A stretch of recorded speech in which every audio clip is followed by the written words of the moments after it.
Okay, so recently 2 sessions on localization in neurology were taken in our hospital by Dr. Abhay Bhagwat, who is a very fine neurologist and a great teacher. And somehow I got a chance to record both the sessions. Now, the sessions were taken obviously in our conference room, and because of that, when you will see the video, the audio quality is good, means there is no problem with the audio. But when you see the screen where the projection is there, it is not very much clear in some of the slides.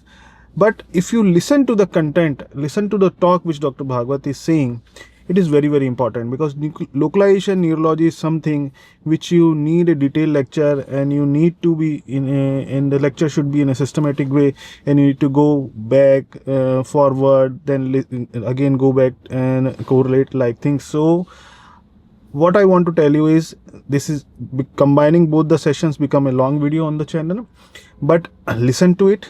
First listen in a flow in 1 or 2 sittings, then again and again go to the books, and then listen to the lecture, rewind and forward like that, and the audio quality is very good. So when even though the slides are visible, but at times they are not very clear. But when you listen to the lecture, go to the books and again come back, you will get a very good understanding on localization in neurology. So I hope you will find this useful, and let's start both the sessions. They are one by one, and thank you. Hope this will be helpful to you all. Thank you. So, just welcome you all for this seeing me, and I've chosen a topic which is useful to, I think, all doctors, the ER department, and even the postgraduates. That is localization in neurology. Now, I would request everyone just to pay attention, not to write anything, because everything is given in book. I am just giving you an overview of how you come across or how you dispose a neurology patient. And if you have any problem or question, you can stop me in between and raise your arm. And if you are getting too bored, then raise both the arms. So whenever you come across a patient, the first thing comes is, does my patient have a neurological problem? So any patient who have got altered sensorium, seizures, myoclonus, focal sensory motor deficits, gait imbalance, vision loss, usually have a neurological problems. And once you fix it up, then the most important thing in neurology is localization. That is where the lesion is located. I'll tell you that in detail. Once you localize it to a particular area or a particular part of a neuroaxis, you have to see that whether it is on the right side or the left. For example, if you localize to the pons, then whether the lesion is on the right side of the pons, it is on the left side of the pons, it is in the midline involving adjacent structures, or the lesion is at multiple levels. Once you do that, then what is the likely pathology? That is, what is the lesion? That is the second. Now, this may not be that important, but still you can do it. So what is the onset? Quite simple: acute onset, subacute onset, chronic. They are the 3 patterns: the subacute, acute, and chronic. Then second is, what is the course? Are the symptoms static? They are progressing, they are relapsing, remitting, or they are what you call fluctuating, or they are improving. Simple example: acute deficit on the right side which improves is a TIA. A subacute progressive weakness which is fluctuating is myasthenia gravis. So this acute, subacute, and chronic, and along with this you add this further, that what is the course, that whether the problem is static, it is improving, fluctuating, or progressing, and then what systems are involved. I'll come to that in detail. So where is the lesion? The most important. So this, you just remember this, what I'm telling, and इसमें वो कौन सा pointer वाला? ये वाला. So to localize, you divide the entire neuraxis into 4 areas. You draw arbitrary line here. That is that is the place where tentorium is there. So above the tentorium is the supratentorial level. Between tentorium and the foramen magnum is the posterior fossa. Then comes the spinal level, and then comes the peripheral level. And you have to find out, you have to decide that where, if the lesion is localized to one particular area or it is at multiple levels. So you remember this, that divide into these 4. Before we proceed, you must know that what each level contains. So if you go for a supratentorial level, you have got the frontal lobes, temporal lobes, parieto-occipital lobes, the striatum, globus pallidus, that is the basal ganglia, thalami and the subthalamus, hypothalamus, and two cranial nerves, that is olfactory and optic. If you go to the posterior fossa level, you have got this midbrain with this, you can see collicula, the pons, and the medulla with pyramids. When you come to the peripheral level, then now remember one thing, anything which is inside the skull or the vertebral column is central. So brain and spinal cord, posterior fossa, they all are central. Anything outside the vertebral column or the skull is peripheral. So cranial nerves, once they leave the brainstem, they become peripheral nerves. Similarly, anything outside the cord is a peripheral. So what is there? Here you see the spinal cord, the dorsal horn, the anterior horn. This is the dorsal root which brings out the sensation. The ventral root which supply, this is the motor part, this is the sensory part. Now this dorsal root, these all roots, they form the plexus. From plexus the nerve, and then the nerve goes to the neuromuscular junction and then the muscle. Now this anterior horn cell along with the ventral root with the peripheral nerve and the branches and the muscle fiber is supplied, that is known as the motor unit. And it is the lower motor neuron or the final common motor pathway. Anything below this, this anterior horn cell and this, what I said, anything below this is called as lower motor neuron, and anything above this is upper motor neuron. So whenever you localize a lesion, so whenever you examine, you have to always see that what signs are prominent, whether lower motor neuron signs, upper motor neuron signs, or it is a mixed upper and lower motor neuron. I'll tell you about that, what are these signs. So once you have decided whether it is supratentorial, posterior fossa, spinal or peripheral, then at each level you have to include these systems in history and examination also. Out of these, you can see motor, sensory, autonomic, consciousness and emotional department, ventricular and cerebral. So out of these, the motor, sensory, autonomic, they are present at all the level of the neuroaxis. Even the vascular system, blood is at everywhere. Now consciousness systems, they are only present above the foramen magnum, that is in the posterior fossa or the brain. What is the importance of this? Suppose a patient comes to you with a progressive headache of few days, right-sided sensory motor seizures followed by altered sensorium. So where you localize, what symptoms he has? So you have to check it. He has a sensory motor seizures, so motor sensory are present, altered sensorium, consciousness has gone, and so these systems, they exit above foramen magnum.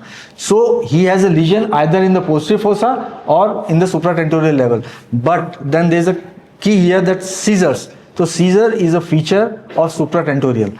So this fellow who has come to you with these symptoms has a supratentorial lesion, and on which side? On the left side. So this is a simple localization.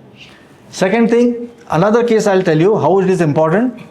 A person suddenly, he was sitting and suddenly a middle-aged person suddenly has a diplopia which is worse on looking to the right. And at the same time, he noticed weakness on the left side of the body. The relatives, they were panicked and they gave him some little water and it came out of the right angle of the mouth. Now where is the lesion? So what are the systems involved? Motor, yes. He has a diplopia, that is a motor weakness of some extraocular muscle. Then he has got a facial weakness. Then he has got a left-sided hemiparesis. So the motor is involved. Sensory, no clue, we don't know. Autonomic, no clue. Consciousness, preserved. It is preserved. So definitely, and other systems are so, and vascular, yes, something which has happened suddenly. So he has got involvement of extraocular movements, face on one side and weakness on opposite side. Now this pattern is always seen in posterior fossa, brainstem. So he has got a brainstem lesion. You can simply localize. Now where brainstem, I'll tell you later on. Then a person was driving a car and he was having some neck pain for last couple of days. He was driving a vehicle. Suddenly he applied the brake. After some time, he noticed that he has numbness in the right half of the body. And at the same time, he noticed some weakness. And while he was going to the hospital, there was a severe excruciating pain. Activated in lobby area, ground floor, health checkup area, unit 2. Namaste. Code red activated in health checkup area, unit 2.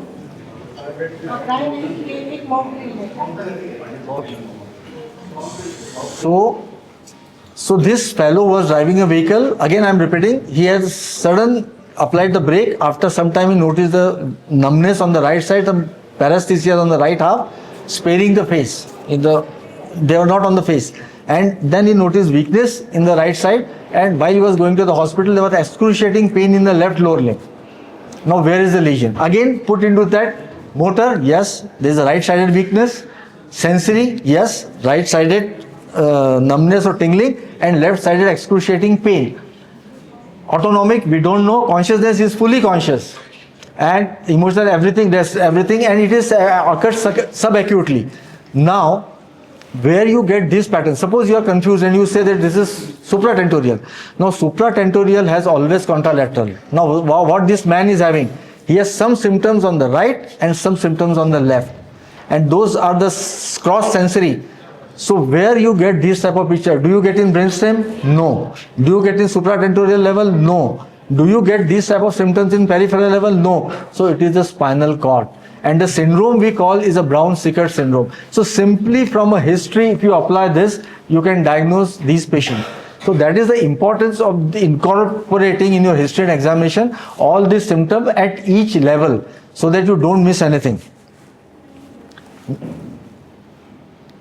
So now what I'll do is I'll give you first overview, and today I am going to consider only these three because they are pretty exhaustive. So rest of them I'll cover in some another part. I'll focus on these three because out of these three, these two are very important for localization.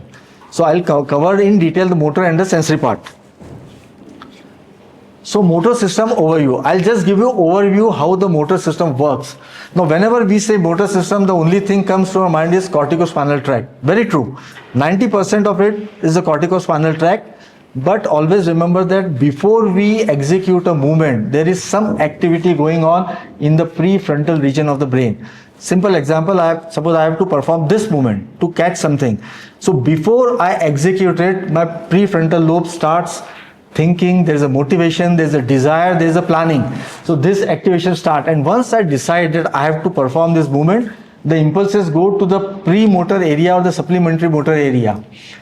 Here, this area along with the basal ganglia, that is the extrapyramidal, they select a motor program. So I have decided to move, I have selected a motor program. Then this impulse goes to the motor cortex, area 4. And from here the corticospinal tracts carry this order of movement. Always remember, cortex orders movement. Cortex will never order the muscle. Cortex would never say that you flex your fingers. No, they will say make a flexor movement at your wrist or at a hand. Not individual muscle that you use median, ulnar. Cortex has nothing to do with that. So this order starts from the motor strip, goes to the corona radiata, goes to the internal capsule, thalamus, midbrain, cerebral peduncle, goes to the pons, into the medulla. At the lower end of the medulla, it decussates and enters into the spinal cord, into the lateral column. This is the lateral corticospinal tract. From at this point, the impulse goes up to a level where the movements are desired.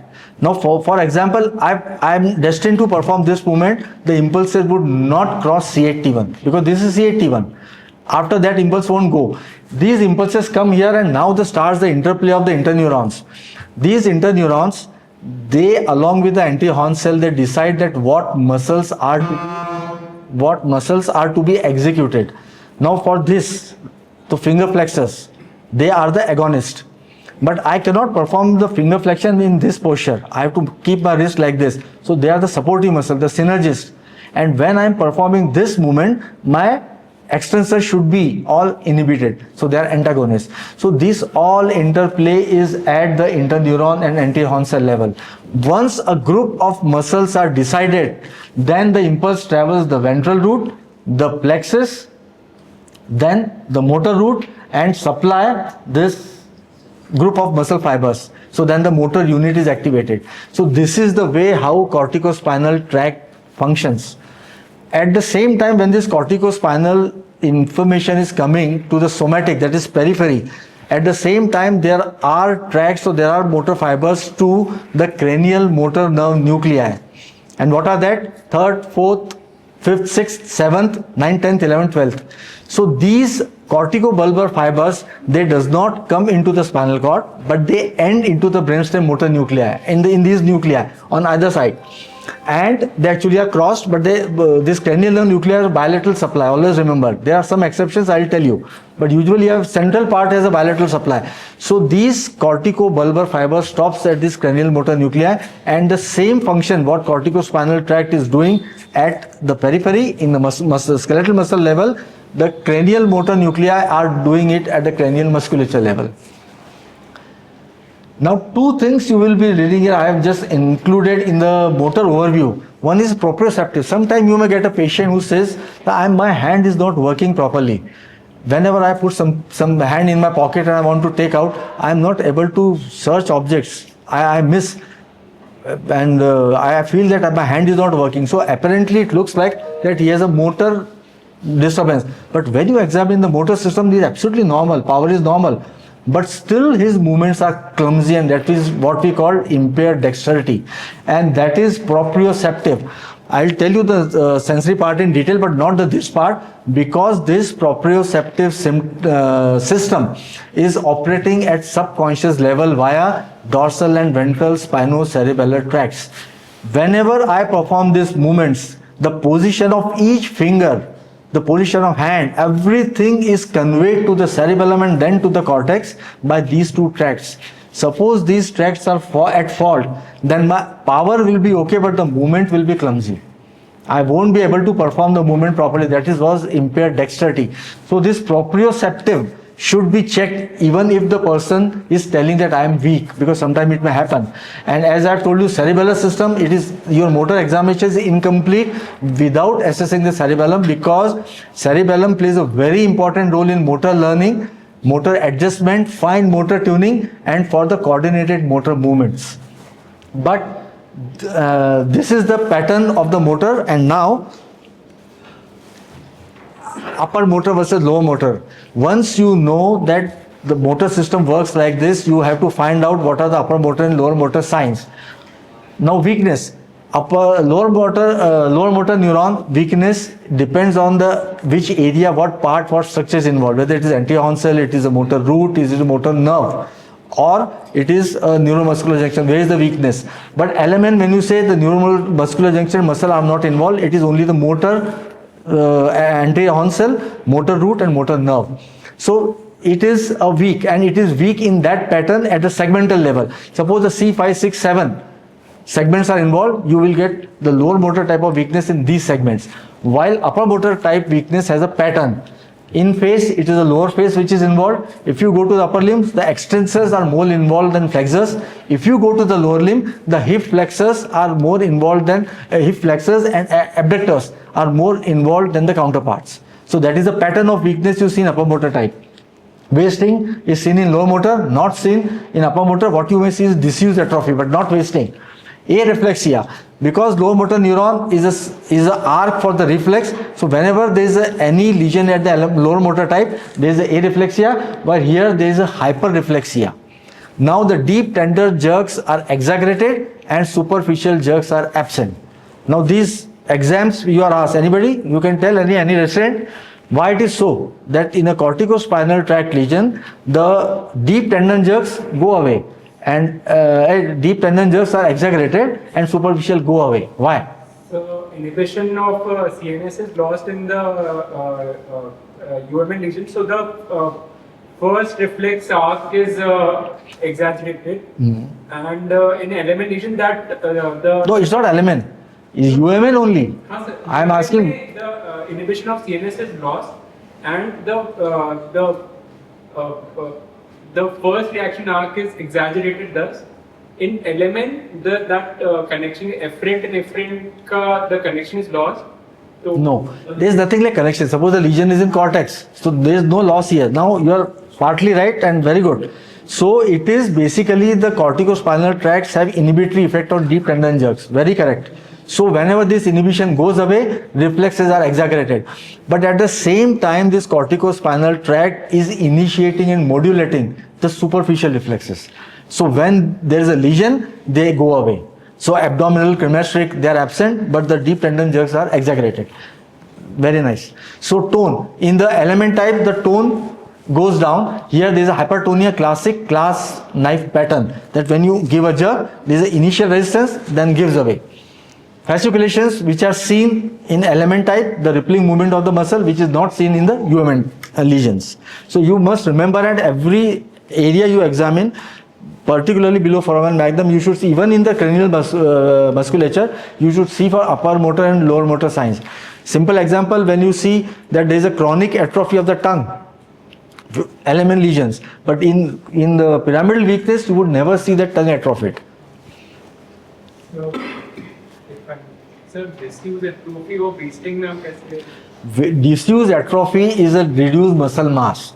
Suppose a person's left side is paralyzed, and he is paralyzed for say 2 years. There is no movement at all. So if you compare the muscle mass at, say for example, bicep level or gastrocnemius level, then you will see that the right side has a low mass than the left. So bulk of the muscle goes down. But here when you see wasting, actually the muscle is lost. What are the common sites you see? Temporal hollow, cheek, this first dorsal interosseous space, then bulky muscles like deltoid and biceps or quadriceps, gastrocnemius. These are the muscles where you the wasting is very prominent, very apparent.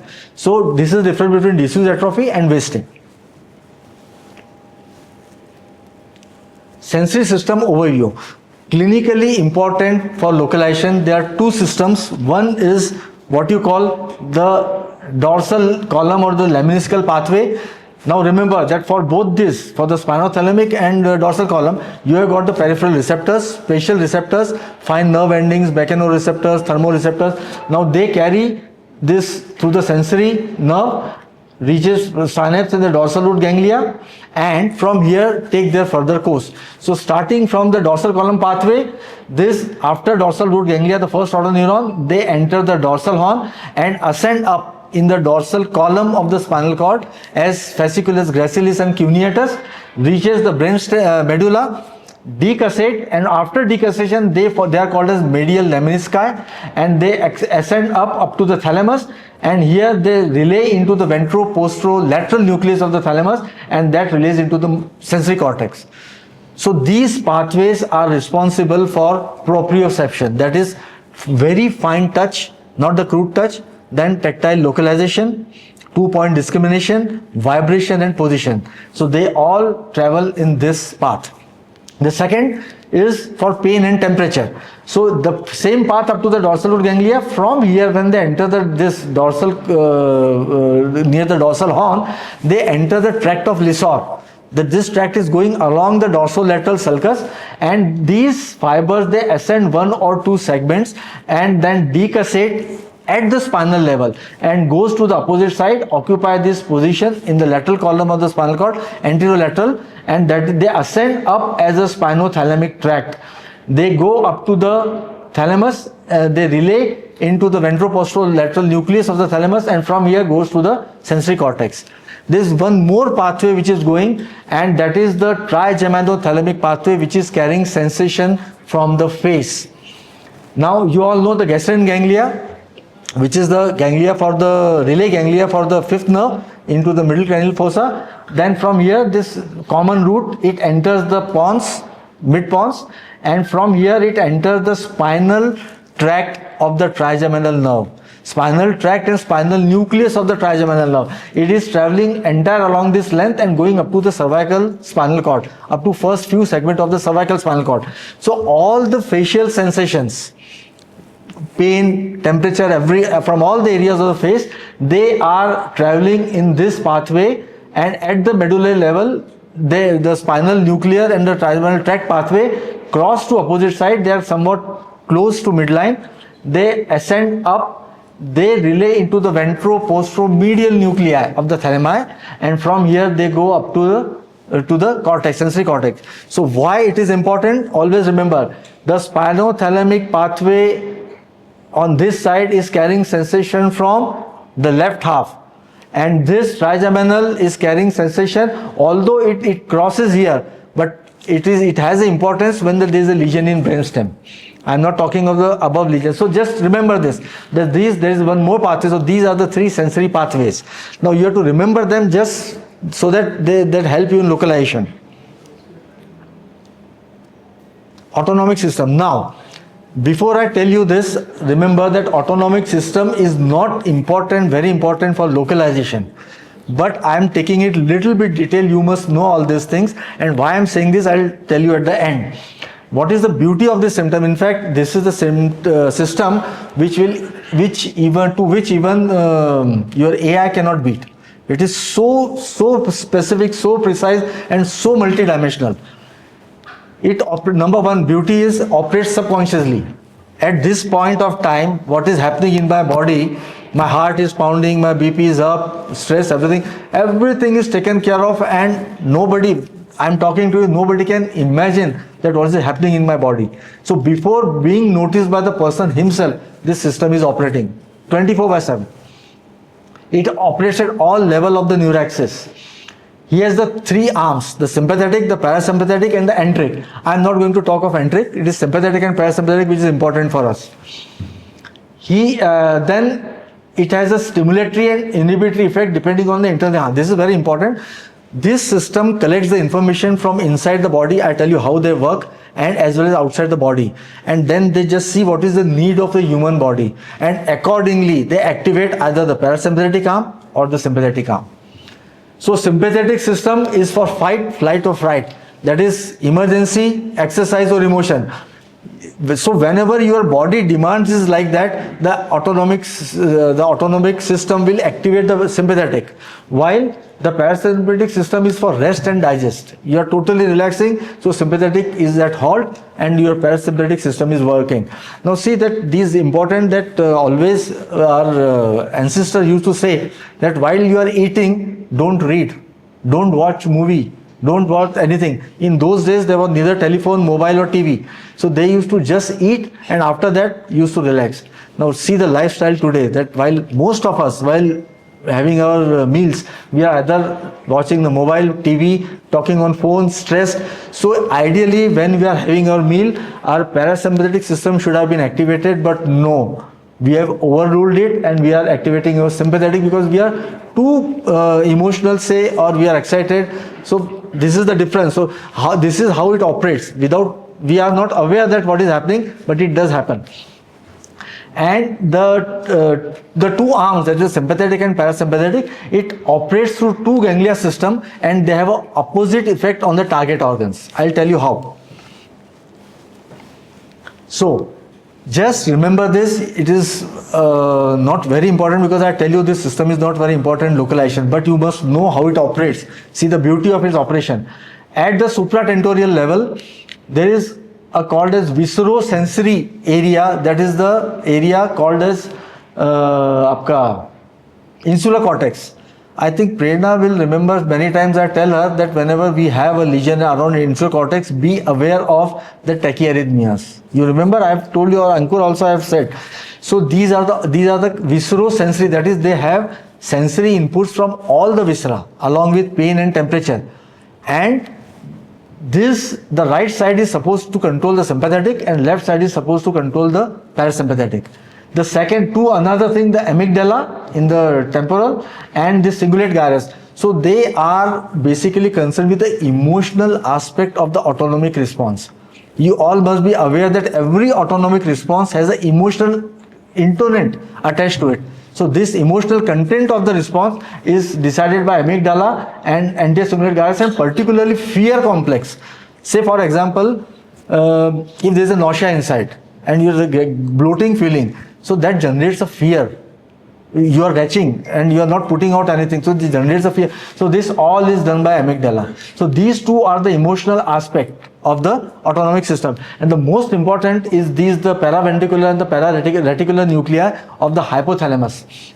Hypothalamus basically receives afferent from all the sensory pathway, just I discussed two. Beside this, all the visceral sensation and all the external sensation. Then it receives inputs from these structures, from the insula, from the cingulate and from the amygdala. And third, it receives inputs from the blood.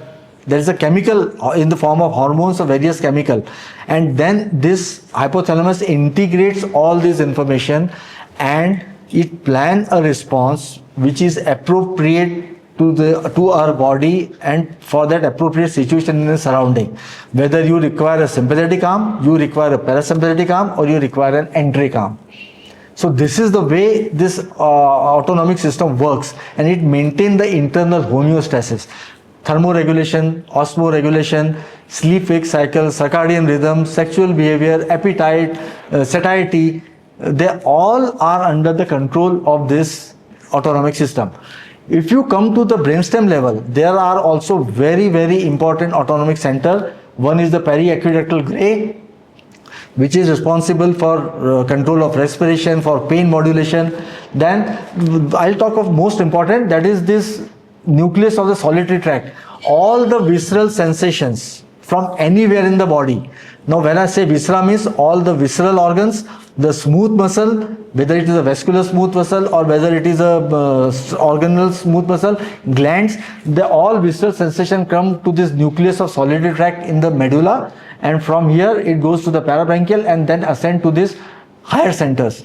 And then these are controlling the solitary tract and this ventrolateral medulla. They are controlling most of the visceral function, and this ventrolateral medulla is particularly important for cardiovascular and respiratory functions, right from generating and maintaining the respiratory rhythm, the respiratory rate. Now you see that whenever there is a medullary or pontine lesions, you see that there are different patterns of breathing. I'm not going into that because that is pure clinical, but then that tells you that where simply looking at the breathing pattern, you can decide that where is the lesion. Then all these autonomic pathways, they travel down and reach there are two arms, I said sympathetic and parasympathetic. For sympathetic, they reach the intermediolateral horn from T1 to L2, that is spinal, it is thoracolumbar. The final output of the sympathetic is from thoracolumbar, I'll tell that. While for parasympathetic, it goes to the cranial nerve nuclei. What are the cranial nerve nuclei which carry autonomic? 3rd, 7th, 9th and 10th. So the parasympathetic parasympathetic has two portions, cranial and sacral. The cranial part is subserved. This higher center, they order, and the order comes to this cranial nuclei, 3rd, 7th, 9th, 10th. From here, it goes down and then it supplies the control the viscera. So this is the way. So and in sacral region S234, it controls the lower bowel, bladder and your erectile functions. Now this simple diagram, not much. I told you that these systems are operating with two ganglia, you can see. Now here this is simple, that the stimulus goes, the hypothalamic or the higher centers, they decide what is the need of the body, activate either this arm or that arm, and then it supplies the effector organs.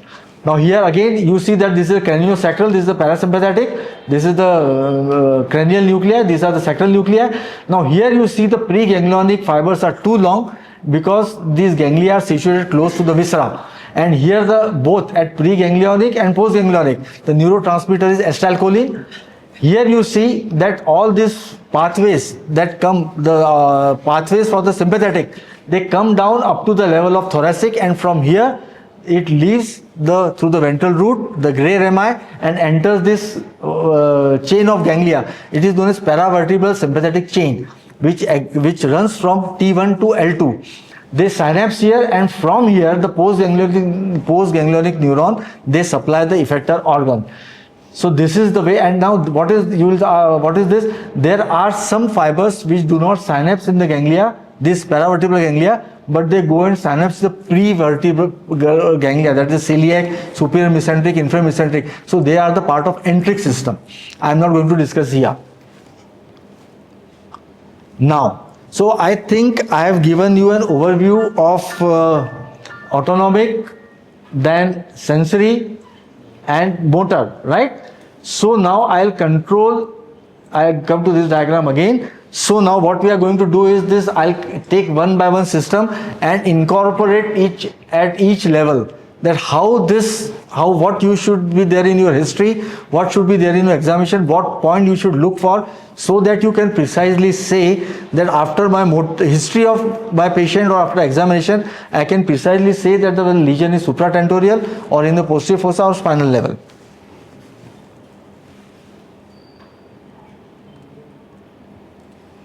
Right. So I straight away come, I explained how it works. So if suppose you have no drive, no emotion or no motivation to perform a movement, you would not at all perform a movement, and there is no weakness, power is normal. This is what is typically the apathetic abolic prefrontal syndrome. I am talking of clinical now. Second scenario, that your power is everything okay, but you have lost the motor programs. That how to perform this movement, what motor programs are to be activated. So the lesion is in premotor and supplementary area, and this is what we call apraxia. Come to the motor cortex. So once you have a lesion in motor cortex, you have a classical corticospinal presentation. I have told you the pattern of weakness and everything. What you have to observe here is that whenever the lesion is pure cortical or subcortical, cortex has a very large representation for face and for hand.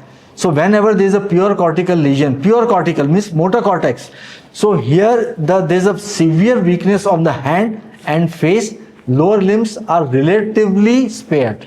There is a mild weakness but relatively spared. So this differential weakness, predominantly face and hand, there is a cortical or subcortical.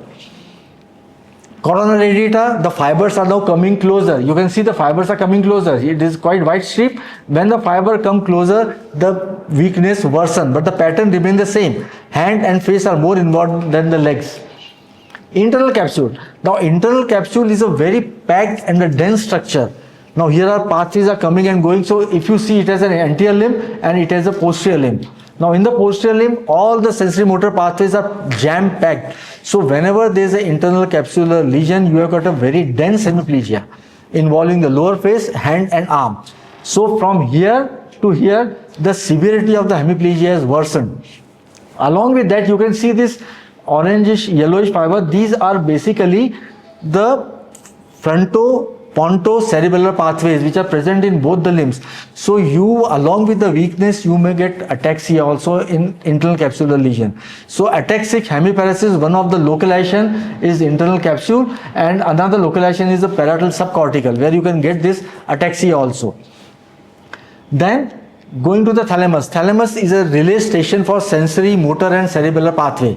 Whenever there is a stroke in the thalamus, or forget stroke, there is a lesion in the thalamus, you may get hemisensory, hemimotor and hemiataxia. Although sometimes you may get a pure sensory stroke with thalamus also, or pure sensory symptom with thalamus, but a combination of these three, that is motor, sensory and ataxia, it is only seen in thalamus. In internal capsule, it is usually the ataxic hemiparesis. Sensory is not involved. Beside this motor pattern, there are two more things. One is the frontal eye field area, the area in the dorsolateral frontal lobe which move the eyes to the opposite side. Now suppose I have a lesion on my left frontal cortex, my eyes won't move to the right. So they are deviated to the left, that is away from the hemiplegia. When the eyes are deviated away from the hemiplegia, the lesion is frontal. Another thing is motor language. Motor part of the language, that is Broca's area, Broca's inferior frontal gyrus. So Broca's aphasia is typically, the person will have a paucity. He won't utter full sentences. He will make grammatical mistake. There will be word finding difficulty, and along with right-sided hemiparesis. So these all things, if you incorporate in your history, or if you learn from the history, or if you find in them in examination, the lesion is usually supratentorial. Any doubts or any question in this? See, there are different syndromes, different areas of the brain on the right and left. I'll give you a simple example that some areas like on the right hemisphere, you may not have this Broca's and all this. It is only on the left side. So don't expect that every time you get all the signs. But whenever you examine, if you are thinking that your lesion is supratentorial, it must have some of these syndromes. Now coming to the posterior fossa, the brainstem. Now simply remember one thing, the brainstem is known, the telltale sign of the brainstem is the company of cranial nerves. Now you know that most of the cranial nerves, they exit the brainstem ventrally. So whenever the nerve which is closer to the pyramidal corticospinal tracts, when that is involved, that gives you a clue where is the lesion. Now if you see here, here is the midbrain, it is the third nerve is coming, it is closer to the pyramidal tract. So whenever the ipsilateral third nerve fiber along with the contralateral hemiplegia, the lesion is in midbrain. If there is involvement of the third nerve nucleus, these are the third nerve fibers, but whenever there is involvement of third nerve nucleus, the same pattern, but there will be bilateral ptosis. So contralateral hemiplegia, ipsilateral third nerve, or bilateral third nerve, or ipsilateral third nerve with bilateral ptosis. So you have a third nerve nuclear lesion. Come to the pons. Now this will tell you the pons. Now this is the area of the fourth ventricle. These are the pontine. Now this is called as pontine belly. Basically, it has got the pyramidal fibers and the crossing cerebral pathways.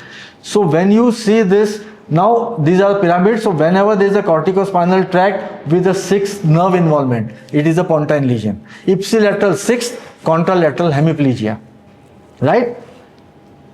Then if there is involvement of seventh, or if these both are involved, so ipsilateral sixth and seventh, contralateral hemiplegia. Now remember, here there is a difference. If there is a cortical lesion, there is a lower face involved, but here is a lower motor neuron.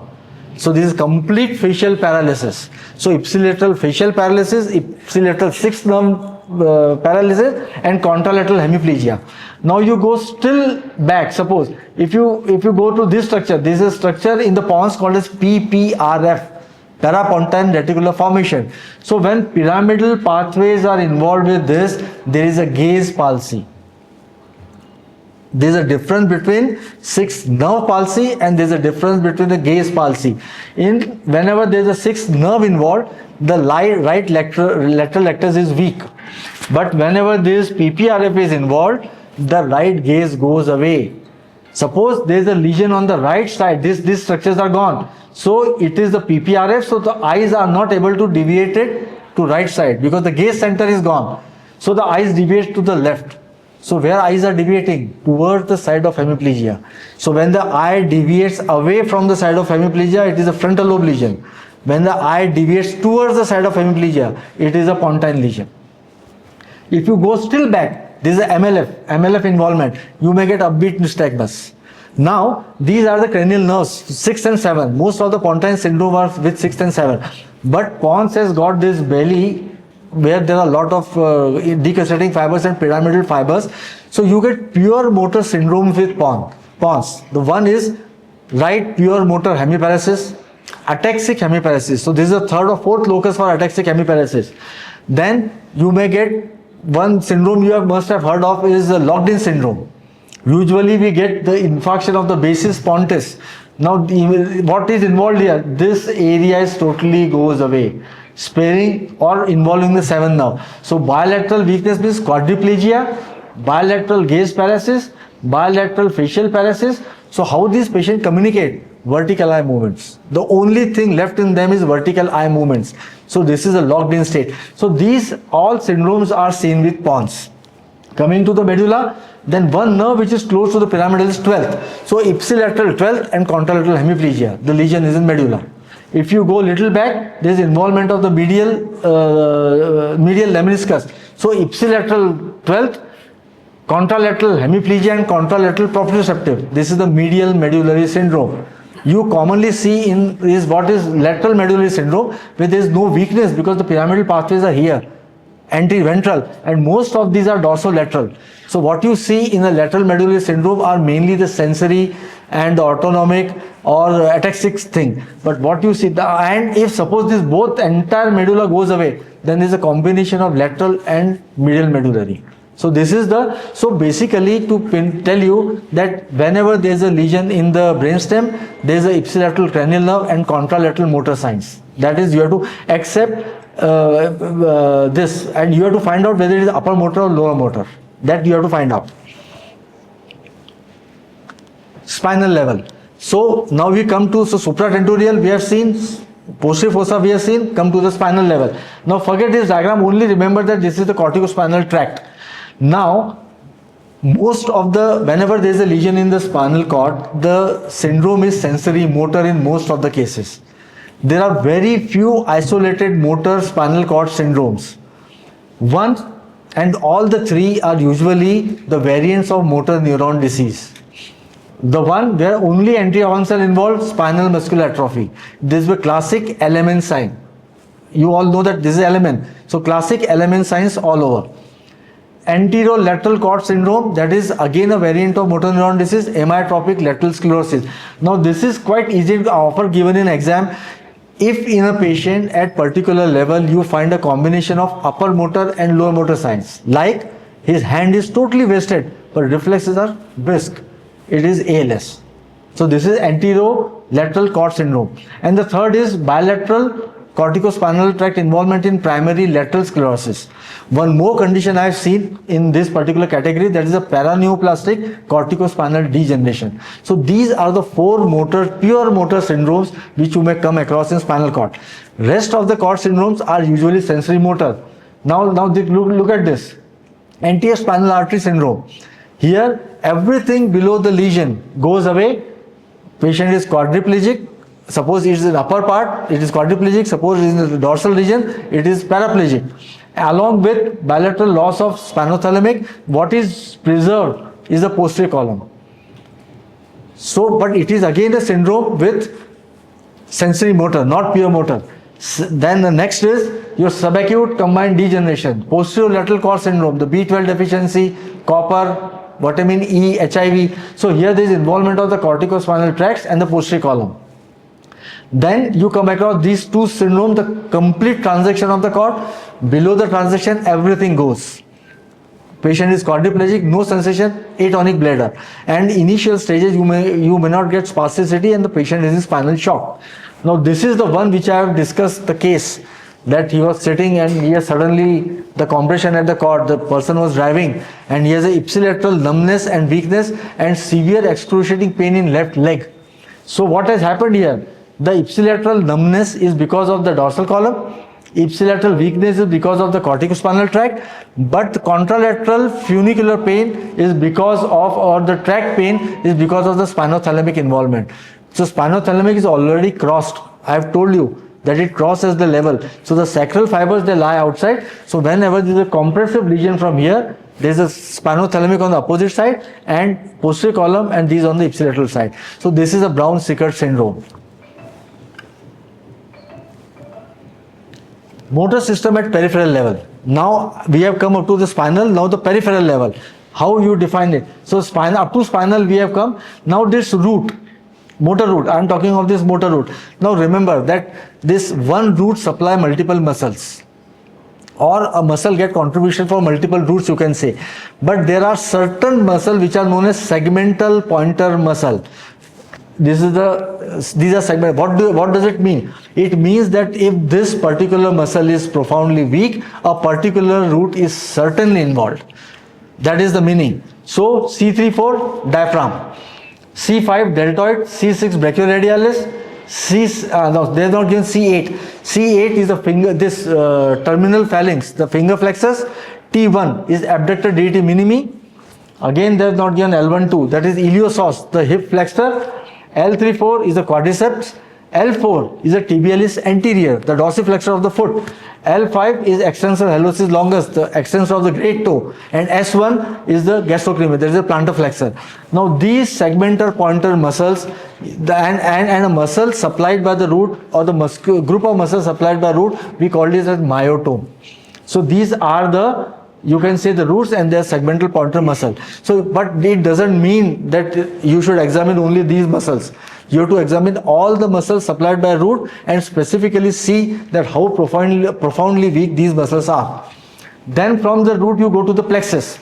One simple line about, you can go and read how plexus form. When you suspect a plexus lesion, when you examine the power, motor power, and when you find that more than one root or more than two peripheral nerves are involved, it is a plexus. I give you an example.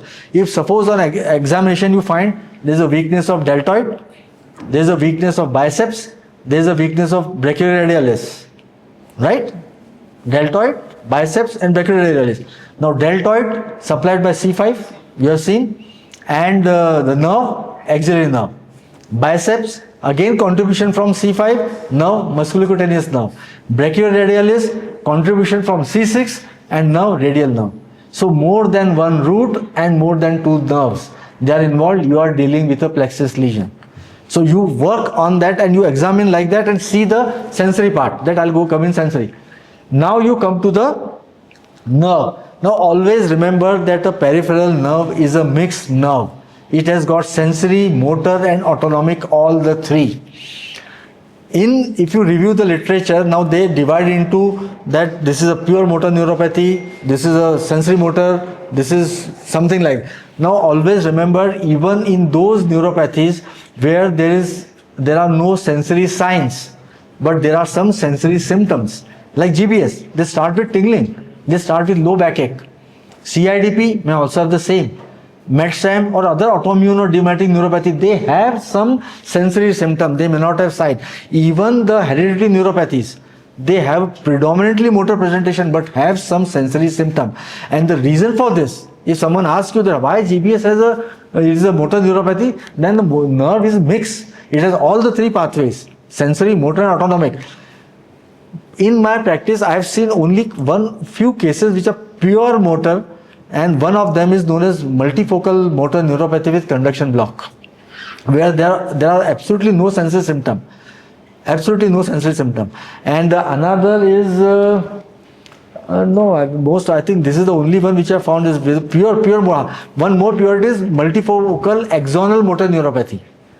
That is, these are the two neuropathies I have seen where they are pure motor. There is absolutely no sensory symptom or sign. Another thing, that the pattern of weakness in nerve actually distal, length dependent pattern. The sensory motor symptoms start distally, come proximally. You may get individual nerves, carpal tunnel, median nerve involvement, or you may get mononeuritis multiplex, the radial on left, median on right. So if this pattern is, so you have to, basically what I want to tell you is that you must know that what muscles are supplied by nerve, what is the sensory supply of the nerve, so that you will not miss it, that whether you are dealing with what kind of lesion. Because initially a person may have weakness of one nerve, but later on they become symmetric. So a person starting with weakness of these three fingers, after 3 months may have weakness of hand. So this you have to follow. Then comes the neuromuscular junction. 3 disorders, remember. 2 are presynaptic, 1 is postsynaptic. Presynaptic, botulism, and LEMS, that is Lambert-Eaton, which is a paraneoplastic syndrome, and postsynaptic is myasthenia gravis. Now myasthenia, I have already told you that subacute, progressive, proximal, symmetrical weakness, oculobulbar and limb weakness with fluctuating course. A patient gets up very fine, by 10 o'clock his eyes goes down, or he is not in a position to walk. This is typical of myasthenia. Muscle again have a symmetrical proximal involvement. There are some myopathies which are distal. Now that is not a point of discussion today, but that is a different, that the differential diagnosis of that is different. What I want to tell you is, when you suspect a myopathy, it is symmetrical and proximal. Number 1. Number 2, usually in myopathies reflexes are retained. And there are certain pattern of weakness, like for example in lower limb, if you find that the hip flexors and adductors are more weaker, and the EDB, extensor digitorum brevis, if it is spared, then it is not a neuropathy, it is a myopathy. So these are certain tips you can learn with experience. So this is the motor system at peripheral level. Oh, sorry. Now, sensory symptom. Now, I'll quickly pass on because I've already told you how the sensory symptoms operate. What is important is that whenever there is a cortical lesion or a subcortical lesion, you may get, suppose along with hemiparesis or hemiplegia, you check the pinprick and vibration and you find everything is normal. And you say, my patient has a pure motor hemiparesis. Always remember that a cortical or a subcortical lesions have a sensory loss, what is called as cortical sensory loss. The primary modalities may be normal, but then you have tactile localization, two-point discrimination, astereognosis, that you ask the patient to close the eyes and identify the object. They will not. Graphesthesia, they cannot identify what is written on their palm. So these are and they cannot localize the sensory stimulus. Or if you give sensory stimulus at 2 points simultaneously, they will miss the affected side. So this is sensory inattention. So these are all cortical signs which you should examine when the primary modalities are normal. Then when you come to the internal capsule, yes, most of the intercapsular lesions are motor, but they are sensory motor. Come to the coronary radiata, again you may get sensory findings. Here you may have either primary modalities little affected, or you may get a cortical part which is extended down. Thalamus, contralateral hemisensory, typical pattern. Now when you go to the posterior fossa, now I have yet to see a pure sensory posterior fossa syndrome. Most of the sensory lesions or the sensory symptoms or signs what you get in posterior fossa are associated with motor, cerebellar or autonomic.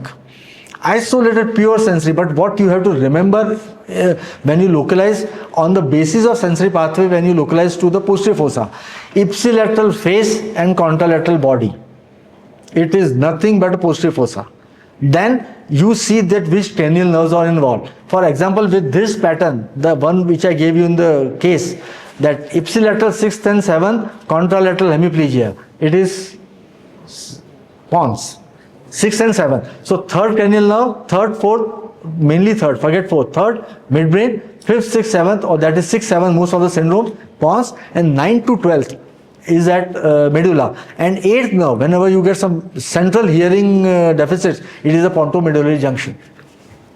Then spinal level, again I have told you that spinal, like motor, the spinal sensory syndromes are associated with motor. I have yet to see a pure, not yet to see, I have seen both the cases. One is a posterior spinal artery syndrome, where there is an isolated involvement of the dorsal column. Posterior spinal arteries supply the dorsal column. So there are no motor or there are no other feature. There is a dissociated sensory loss. And the second one is, suppose you get some small lesion, a cystic circus or tuberculoma in the dorsal column, then you may get this pure sensory cord syndrome. The next, come to the peripheral level. This is a very hodgepodge diagram, but to all those who are interested, those particularly who are examining, you must know the dermatomal pattern. What is a dermatome? The area of the skin supplied by the root. Now I'll give you one example that will make you clear that why I'm saying so. So in every area in the human body, there is a dermatomal supply and there is a nerve supply. And to examine properly the sensory part of the nervous system, you must know all these things. For example, if you suppose have a clawing of hand and a sensory loss here, right? Some subtle sensory loss here. Now I am talking of this part, right? So there is some weakness and there is sensory loss here. Immediately you say there is an ulnar nerve lesion, right? Suppose you have not examined, you have just passed it on. You stopped your examination here and you said, oh, the claw hand with the medial part, this hypothenar eminent gons, ulnar nerve. If you miss this part, the medial cutaneous nerve of the forearm or the medial cutaneous nerve of the arm, which are the branches of the medial cord of the brachial plexus, you may miss a plexus lesion. And why I am saying so, that in particularly the lung tumors, the apical lung tumors, they have this feature that they involve the lower plexus. They may have Horner syndrome also, one eye is closed. So there's this thing. So that's why each and so don't stop your examination, don't make a diagnosis like this, examine thoroughly. I will not go into detail of this, these are the diagrams, but you must know the sensory pattern, the dermatomal pattern and the nerve pattern. Like if you see this arm from here to here, now this is C8T1 supplied by the medial cutaneous nerve of the forearm, this is C8T1 supplied by the medial cutaneous nerve of arm, this is C8T1 supplied by the ulnar nerve. So these are the branches of the cord, medial cord of the plexus, and the ulnar nerve, these are the ulnar nerve is supplying this part. So that will tell you the importance of the sensory examination in localization, particularly when there are multiple nerve affections are there. So autonomic system again. So I have told you the motor system at each level, sensory system at each level. These are the last slides, 1 or 2 slides. Now autonomic systems are not important for localization. But what you have to learn, that particular patient has got autonomic dysfunction. Why I am saying so? That suppose a person, now you know that this system exists from the cortex, that is supratentorial, posterior fossa, spinal and peripheral level. At all level this system is working. Now suppose your patient has got a profound supratentorial or a posterior fossa lesion and is unconscious. It is very, very difficult to test this autonomic system in these patients, but you get certain clues. One of them, for example, you get in a traumatic spinal cord injury at a level of D6, and you see the what you call a sympathetic storm. If Dr. Ankur will remember, long back, 4-5 years back, there was a patient on bed number 6 or 7, trauma case, and when I came for the round, he was profusely sweating and heart rate of 140, 150, and BP was I think 190 by 110. I was also surprised that patient was conscious, okay, he has a spinal cord injury, he has multiple contusion in brain also. I was just, I don't know what happened, he was fine yesterday. Suddenly it came to my mind that this probably could be a sympathetic storm related to this level at the D6. So I removed the blanket and saw that the bladder was distended, fully distended. There was a catheter block. The moment we released, within few minutes, everything settled down to normal. Now remember, in this patient, even if you see the plantar reflex, they may have a BP of 200 by 120. This is known as sympathetic storm. Or sometimes you get a pulmonary edema in these patients. So you must be alert for these things. So now how this system operates, I have already told you. For sympathetic, now these are the simple ganglia. Now one important clinical point. Sympathetic act, this is from T1 to L2 or L3. What happens in Horner syndrome? Any guess? Another question is how sympathetic nerve supply the dilatal of the pupil. So this pathway for pupillary dilation, sympathetic pathway, they come down, they synapse at the T1 level, the preganglionic, the T1 level. This is known as ciliary center for spinociliary center for Butch. From here, this efferent root, the gray rama communicantis, they don't synapse in the ganglia, they go above and they synapse in the superior cervical ganglia. This is a relay station. From here, there are two pathways. The sweat to the face travels along the external carotid artery, and the pupillodilateral fibers enter along with internal carotid artery. That is the way it goes. Now, you should think that that's why I'm telling that even AI can't beat it. Starting from the hypothalamus, it is coming to the T1 level, going to superior cervical, external carotid carrying face, sweating on the face, internal carotid carrying your dilator pathways, and that then supply the dilator pupillae. Similarly, other functions, the lacrimal gland and all these are relayed through superior cervical ganglia. So this is the beauty of this autonomic system, and this is not in your knowledge. Now, what are the clinical importance of this? A person comes to you, I'll tell you the case scenario. There was a case where the sudden onset of severe neck pain. Sudden onset of the severe neck pain. Within minutes, he has a total loss of vision in the right eye, and there was a mild ptosis on the right eye, and his left leg got weak. Again, acute onset of excruciating cervical pain, vision loss in the right eye, followed by left lower limb weakness, and on examination had a mild ptosis. Now see, ptosis, this is pseudotosis, this is not a true ptosis. The person can look up but the eyelid drooped down, so you are dealing with Horner's.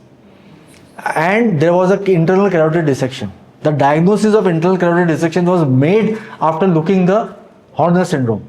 And why he had a blind eye? Ophthalmic artery, the branch of internal carotid. And then why he had this hemiplegia? Antecerebral artery. There carotid dissection होगा तो thrombus जा सकता है, block हो सकता है, कुछ भी हो सकता है. So this was diagnosed immediately and he was treated, and the person is doing very well. So this is the way the sympathetic system operates. Now the parasympathetic, I told you, is the craniosacral, cranial, third, 7, 9, 10. You all know this ganglia. Now see that the third nerve, this is the ciliary ganglion and this pupillary constrictor. Then 7th nerve, it is supplying the lacrimation and the submandibular glands. Then the 9th nerve, it is supplying the parotid gland. And you know this, just remember the name of this ganglia. Ciliary ganglia for third nerve, 7th is a pterygopalatine, otic ganglia for this, and then the major part of the autonomic outflow goes via vagus nerve. And the cardiac, the respiratory, the viscera, everything is supplied by the vagus nerve. So this is the way both the system operate. Now what you should remember is this, that how this function, that is the opposing function. I told you there's a two ganglion system and they have an opposing effect. Now on heart, the sympathetic is for fight, flight and fright. So whenever an emergency situation is there, you have a pounding heart, your BP goes up. While this is for rest and digest. So the heart rate goes down, BP goes down. Blood vessel, now always remember, again here I am telling you the beauty. Blood vessel, it is known for constriction. Now imagine, now tell me anybody amongst you. Suppose I am doing exercise, right? I am under stress. So my sympathetic system is activated. Now suppose I have a vasoconstriction. Can I perform exercise? The muscle will fatigue in seconds. The lactate will release it. I'll have a crampy pain. Then how this system works? The sympathetic system supplies the superficial cutaneous vessel and bring about vasoconstriction via alpha receptors. While the deeper the muscular supply is via beta receptors. So when there is a constriction, whenever you exercise, you have a cold, you are just losing heat. So if you touch after an intense exercise, your skin is cold, but your muscles are warm. That is the beauty of this system again. Lungs, it causes bronchodilation. See, if I am sympathetically active, I am doing exercise, I can't afford bronchoconstriction. I need a bronchodilators. Most of the bronchodilators are beta agonist. GIT, whenever I am in a stress or a fright or flight situation, I don't want my bowel to make sounds. I don't want to go for defecation. So naturally all the secretions and everything, they go down, the motility goes down, the digestion process stops. And again, the same thing I am saying, when you are having your food, relax and avoid the sympathetic activation. Salivary glands, no, this is I think wrong. This is something, it does not stimulate, it inhibits salivary secretion. It stimulates. Now coming to this part, it is this one more you have to remember, that parasympathetic has no effect on blood vessel. It is only the sympathetic. How parasympathetic affect then the cardiac activity? The beat to beat variation is vagal dependent. So whenever you are checking the autonomic pathways clinically, so this beat to orthostatic dizziness is sympathetic, but beat to beat variation is vagal. GIT, it is for digestion to increase motility, sphincter relaxation and increase secretions. Coming to the sweat gland, copious secretion, sweating on palms only whenever there is a vagal, parasympathetic. Eye, pupillary dilatation, flattening of the lens. And here pupillary constriction and thickening of the lens. Because whenever I am relaxed, I need my lens to be more convex, right? When I am active, then it need to be flat. I want to see nearby things. I want to see everything.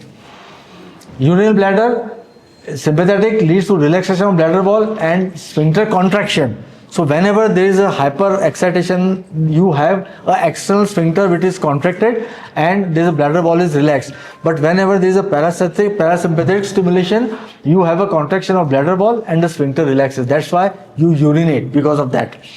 So this is my today's last slide. I have just given you the overview of the three systems, the motor, sensory and autonomic. I have just told you how they work and how you localize the lesion at the 4 levels, the supratentorial, the posterior fossa, the spinal and the peripheral. Peripheral again, you have a muscle, neuromuscular junction, the nerve which is a mixed nerve, then plexus, then roots, sensory or motor roots, and then the anterior horn cell. And whenever you localize, you choose a level and apply all these systems there and try to find out that which systems are involved or how the system operates at different level. You must have realized that the clinical manifestation is different at different levels. A weakness at cortical level and a weakness at nerve level. A weakness at cord level. They all have a pattern. And you have this pattern is to be seen with the company they keep. That is motor with cranial nerve with sensory. Cranial nerve with motor sensory. So you have to see them in combination and then decide that where is your lesion. So I end the talk today here because I think it will be too toxic then. In next talk I'll cover the consciousness system, the ventricular system and the vascular system. And I'll also tell you brief about the function of bladder. How you control the bladder, because that's very important. And in exams also you people get this types of bladders. So I'll just discuss in that. So thank you very much for patient hearing. With that, I'll hand over to Bhagwat sir for starting the concluding part of localization in neurology. Thank you.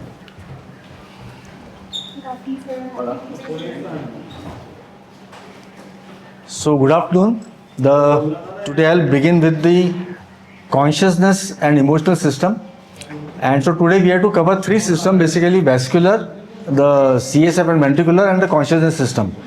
So the consciousness system or emotional system, they exist above foramen magnum. Means that if your patient has got sensory motor symptoms without impaired consciousness, then the lesion is above foramen magnum. You define consciousness as a sense of awareness about the self or the surrounding. Now this awareness comes, the first step in getting this awareness is the alertness. Alertness means you are ready to receive all the stimulus and impulses from the external sources. And you have a capacity to absorb all these impulses, and these impulses then comes the function of your structure called as ascending reticular activating system, which is a group of neurons extending from upper medulla up to the thalamus hypothalamus, lying deep and dorsally into the brainstem. These are all multipolar neurons, and these neurons, they receive afferents or the stimulus from all the ascending sensory, that is external sensory, or the interoceptive sensory. Then they receive impulses from all the cranial nerve nuclei, all the autonomic pathways, and they receive impulses from the corticospinal and corticobulbar tracts. Once they receive, so they are highly equipped, or they are highly informed about what is happening inside and outside the body. And then once they are charged, they send impulses down into the spinal cord, what you call the reticulospinal tracts, which maintain the erect posture when you are awake. And then these impulses, they ascend up and go to the thalamus, and from thalamus you can see they are traveling into the entire cortex bilaterally. So this is the arousal or the wakeful state or the alert state. So for being aware of your surrounding, the first thing is the alertness. So this alertness is initiated and maintained by the ascending reticular activating system going to thalamus, and the impulses are going all the way to the different areas of the cortex. And this is what we call as level of consciousness, which is maintained by ARAS. Now, at this point of time also we are receiving multiple impulses, but the ability to focus on the most important or pertinent is known as attention. Like here you are sitting in this hall, you must be hearing some voices, you must be thinking something, some other things are coming, but your entire focus is on the talk. So this selective focus is known as attention. Now attention, it has to be sustained. It is a very difficult task, in fact, to initiate attention and to sustain it till the task is over. Third part of this attention is shifting. Sometimes I am talking to you, sometimes I am focusing here. So you have to shift your attention between the auditory stimuli and the visual stimuli. Another thing, the fourth aspect of it is multiple tasking. Like you are hearing to me, you are trying to make some concept out of it, you are trying to relate with some past things, and then you formulate a new concept. So this is the way you are attentive. And to maintain the attention, there are multiple areas in the brain, but the most important is the prefrontal area, the ventral and the dorsal. convexity, the medial frontal and the orbitofrontal, and this parietal area, posterior parietal area, what you call the superior and inferior parietal lobule. So these two are the important centers, and they also send impulses to the limbic system, which is the emotional part of it. Now, once the alertness is initiated and maintained by this system, and then these all areas are activated, and you use the various different regions to understand the present situation, to grasp it, to make a concept, to remember it, and to create a response which is appropriate for the situation. This is what attention, or this is what you call the content of consciousness, which is the cortical function, and multiple centers bilateral are involved. Now clinically, if a patient is unconscious, then remember three things. He has a lesion either in the ARS, that is the brainstem, or he has a bihemispheric lesion, or he has a large unilateral hemispheric lesion. Only these, under these three situations, the simple example, a small stroke in the frontal area, unilateral, he may have aphasia, he may appear to be little incoherent or not speaking normally, but he is not unconscious. So this is very important, that impaired consciousness, these three are the location. So in the clinical terms, the level of consciousness you define as, they call ACPPU. This is a mnemonic. So you label a person either as alert, confused, he is responding to voice, responding to pain, or unresponsive. So clinically, when you examine, you have to chart it like that, that my patient has this level. So immediately person will understand. For example, you will say my patient is responding only to pain. I understand that the level of consciousness is down. Now, this is the Glasgow Coma Scale. I have been telling you, you all know you all implement it daily. Now here I have one point to tell you, that the way the Ankur and the ICU people must have noticed that the way I write the response. Now here I give you a situation that there is a patient, when you approach him, he is lying with eye closed, you call him Mr. Ramesh, he opened the eyes to sound. Then you ask him, what is your name? With a very mumbling voice, he say, Ramesh, very soft voice. And he again goes back to sleep. Then you say, raise your arms or show me your tongue. He follow both the commands slowly and drift back to sleep. So you put it that the person looks little confused, but he's obeying command. That is a verbal response. And in the motor response, you say he's obeying command, 6. So overall, if you count, that is 6, 4, 10, 13. Glasgow's coma scale is 13. It means he has some mild impairment. But looking at his response, he looks to have some serious problem. Either it is hemispheric or it is diencephalic. That is thalamic problem. So just don't rely on this. So instead, what I prefer to write is that Mr. Ramesh responds to sound but drifts back to sleep. Then in the verbal response, in a mumbling voice, he utters his name and place he lives in, goes back to sleep. He obeys both the commands slowly, partially, and goes back to sleep. So I'm clear that although it is 13, but the patient has some problem, he is confused, lethargic, and he may not be coherent, or he is indifferent. So this is one fallacy of the Glasgow Coma Scale. Still, you must use it regularly, you must learn to use it, and for trauma patient it is really good. इसमें वो बता देना कि कई बार spontaneously moving limbs को they mark 6, but 6 is only for obeying command. Yes, spontaneous limb movement में इस पे ऐसा रहता है कि once you, there's the best way. परसों एक patient का हुआ कि the patient was drowsy, and when we asked him, we gave a finger, asked him to make a fist, he made a fist. So we thought, is it obeying command? But now remember, he had a frontal lesion, so he has a grasp reflex. So the moment we put a finger into the hand, he grasped it, and it appeared that he is obeying, but it is not. So you have to see that what is how he behaves when you give him a command, and then you record the response. One more thing. Yeah. What is the existing best response? Best response. Let's say a patient of trauma has a cervical injury as a quadriplegic patient. How will you assess the motor response? No, then we'll say It would be Closing of the eyes. somewhere which is actually acting. So in a patient with right hemiplegia, we cannot assess the motor response on the right side. We have to assess the best response on the left side. yes. This is something which the students, the medical officers. Yes, so though, but then you have to make, that's what I'm saying, कि whenever you do, just don't write GCS 13. You mention that my patient is hemiplegic. On giving him a command on moving on the right side, he's not moving, but he's moving, he's raising his left arm. Means that whatever you are telling, that is being decoded and implemented in a as a motor command, not on the hemiplegic side, but on the opposite side. Yes, in DBS, of course. And if there's, even if the power is 0 also, but if he says that I understand, the patient give responses. For example, is a GPS and quadriplegic, and I tell him move your arms. Now in a fully conscious patient, this need not be applied. That's what I'm saying. Whenever the lesion is below foramen magnum, the consciousness systems are intact. You need not apply the Glasgow Coma Scale. It is to be applied in the posterior fossa or the supratentorial lesions.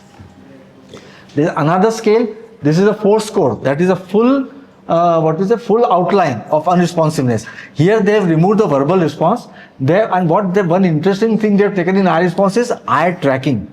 It is not only the eye opening. Now, for example, a vegetative state will have eye opens, but he is not aware of anything. So here eye tracking is a very complex movement and is a very important response.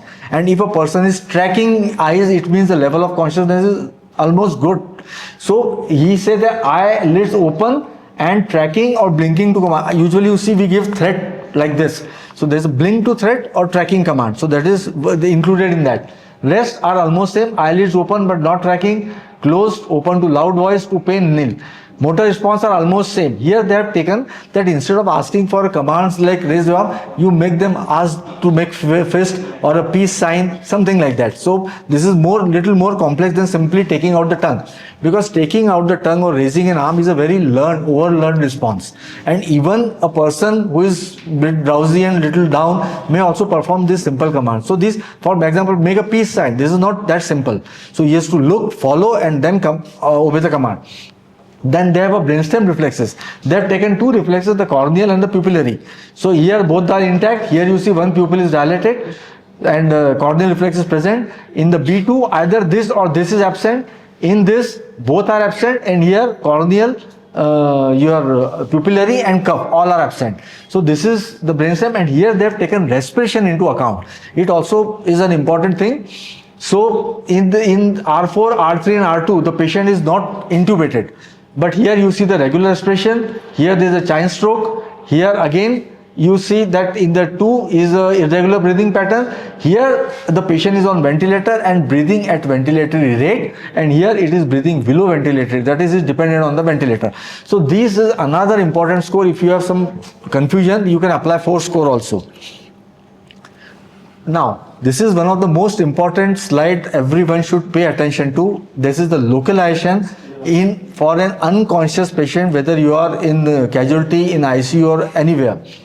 So you have to precisely localize. Suppose, and the 4 criteria they have used is: number 1, the posture; number 2, the pupil; the oculovestibular response. Now I'll short about oculovestibular response, that you irrigate warm or cold water and see the response. So normally in a normal brainstem, when you inject the water, the eye deviates to one side and then there's a nystagmus to the opposite side. So you define the fast phase as a nystagmus phase. So warm, that's a mnemonic, cows, COWS, that warm is same side. So on the warm, the nystagmus is on the same side, so the deviation is on the opposite side. So you have to look both for the deviation and for the nystagmus. But always remember, whenever there is a cortical lesion or lesion in the upper diencephalic region, you may get only one response, not the both response. You may not get nystagmus. So they use these 4 things. Now when the lesion is between cortex and the midbrain, so the classic posture is a decorticate posture. Pupils are small and reactive. The oculovestibular, this reflex is slow phase, fast phase is not there, and the breathing is either normal or chain stroke. The second is a rostral midbrain, that is above the red nucleus. These 2 are almost same, except the pupillary size. So if the lesion is between cortex and between midbrain, rostral to the red nucleus, here the posture is decorticate, the pupil is mid position and non-reactive because the sympathetic pathways are gone. Then these 2 are the same. Now the lesion is midbrain caudal, that is between the red nucleus and the pons, mid pons. Now the lesion is above the vestibular nucleus in the pons. So here comes the decerebrate posturing. pupils are pinpoint and the rest are the same, and the breathing is central neurogenic hyperventilation. So if this is the breathing pattern, then it is a central neurogenic hyperventilation, then it is between the caudal to red nucleus and rostral to the vestibular nucleus. Then caudal pons and rostral medulla. Here the person is flaccid, pupils are mid-size, non-reactive. This oculovestibular responses are absent when the lesion is in lower pons or in the medulla, and the breathing is apneustic, that is inspiratory pause. And in the medulla, the same like this, except the breathing is ataxic breathing. So with the help of this chart, you can precisely localize whether the lesion is above the midbrain, between the or in the rostral midbrain, between the red nucleus and the mid pons, between the lower pons and upper medulla and the medulla. And these 4 points will definitely help you to localize in an unconscious patient. So a quick management protocol on the basis of the last slide. As and a basis of the first slide, I told you that to become unconscious, you should have either lesion of the ARAS, that is reticular activating system, or bihemispheric, or a large unilateral hemispheric. So after managing the ABC in the patient, which is the basic, you just do neurological examination, find that it is a cerebral hemispheric dysfunction. You can easily find with the previous 2 slides. If it is diffuse, you are sure that you are dealing with either metabolic or toxic or infective.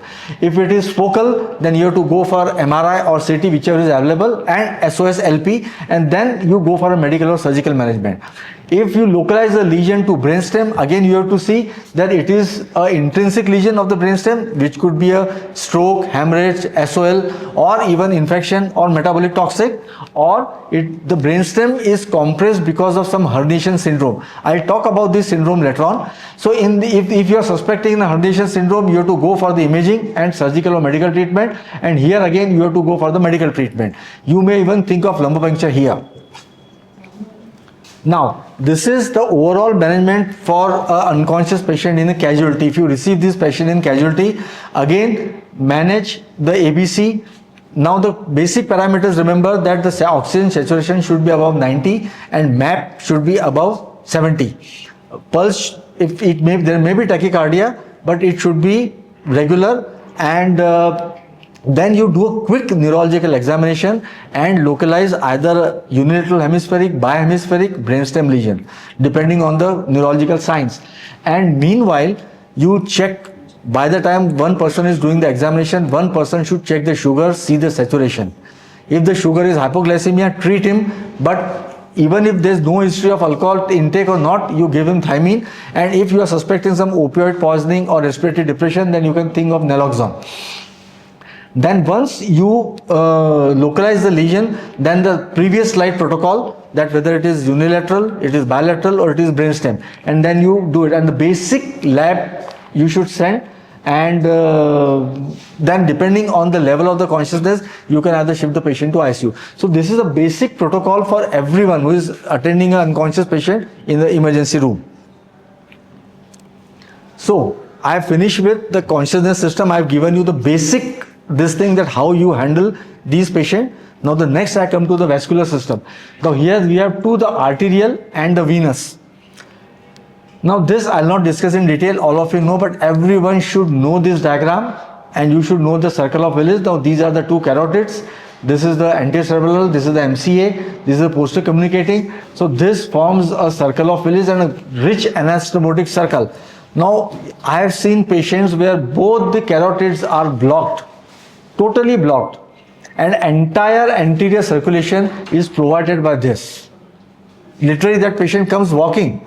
If you see the angio, you will be shocked that both the carotids from here and entire system, so these basilar arteries are quite dilated, these are quite dilated, and they are open and they are supplying both, and he get intermittent TI.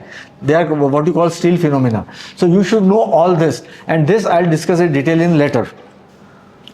Now this is how from the base of the brain your supply, the blood vessels look like. Now this is the brainstem, here the posterior communicating, the internal carotid, this is the carotid siphon, this is the area of the cavernous sinus, then from here the MCAs, this is A1 segment of the AC, and these 2. Now I'll not discuss detail about this. What vascular, now you have to remember certain things. Number 1, the arterial lesion anywhere. Now this system exists at all the level of neuraxis, right from top to the bottom. The classic thing is that these lesions, they present suddenly, what you call apoplectic. Anything which happens suddenly is vascular unless and until proved otherwise. Now if you remember my last lecture, I have said that you have to define that acute and then you subclassify into acute and static. It could be stroke. Acute and improving, TI.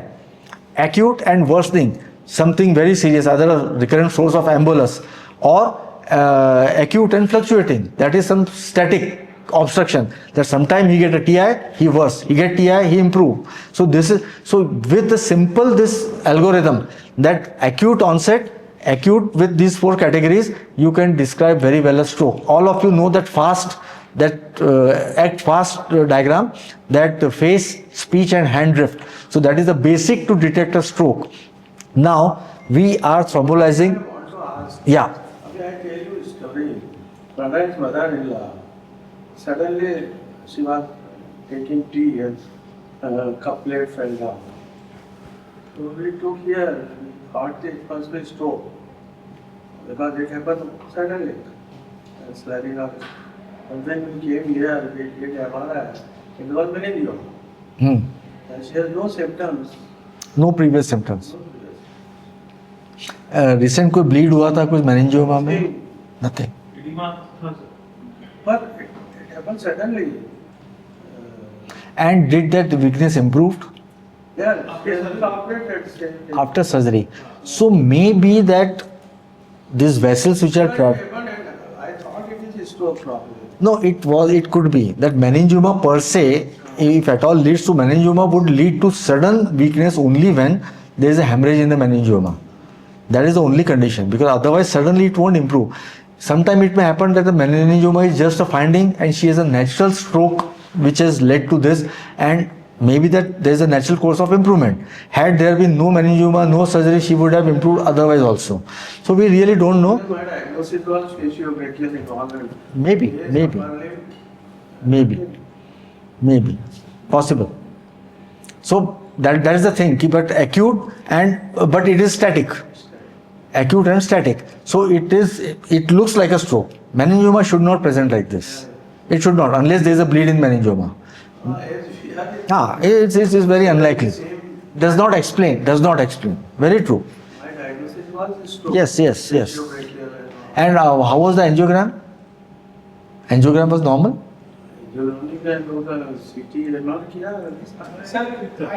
हाँ, angiogram क्या था? Angiogram was normal. So, okay. So then the difficult to explain that with the meningioma. I thought initially it was a stroke depending on. My diagnosis was faciobrachial. Yeah, it ideal, but you have to explain. Now that is an incidental finding that she had a meningioma, but could be that is a stroke.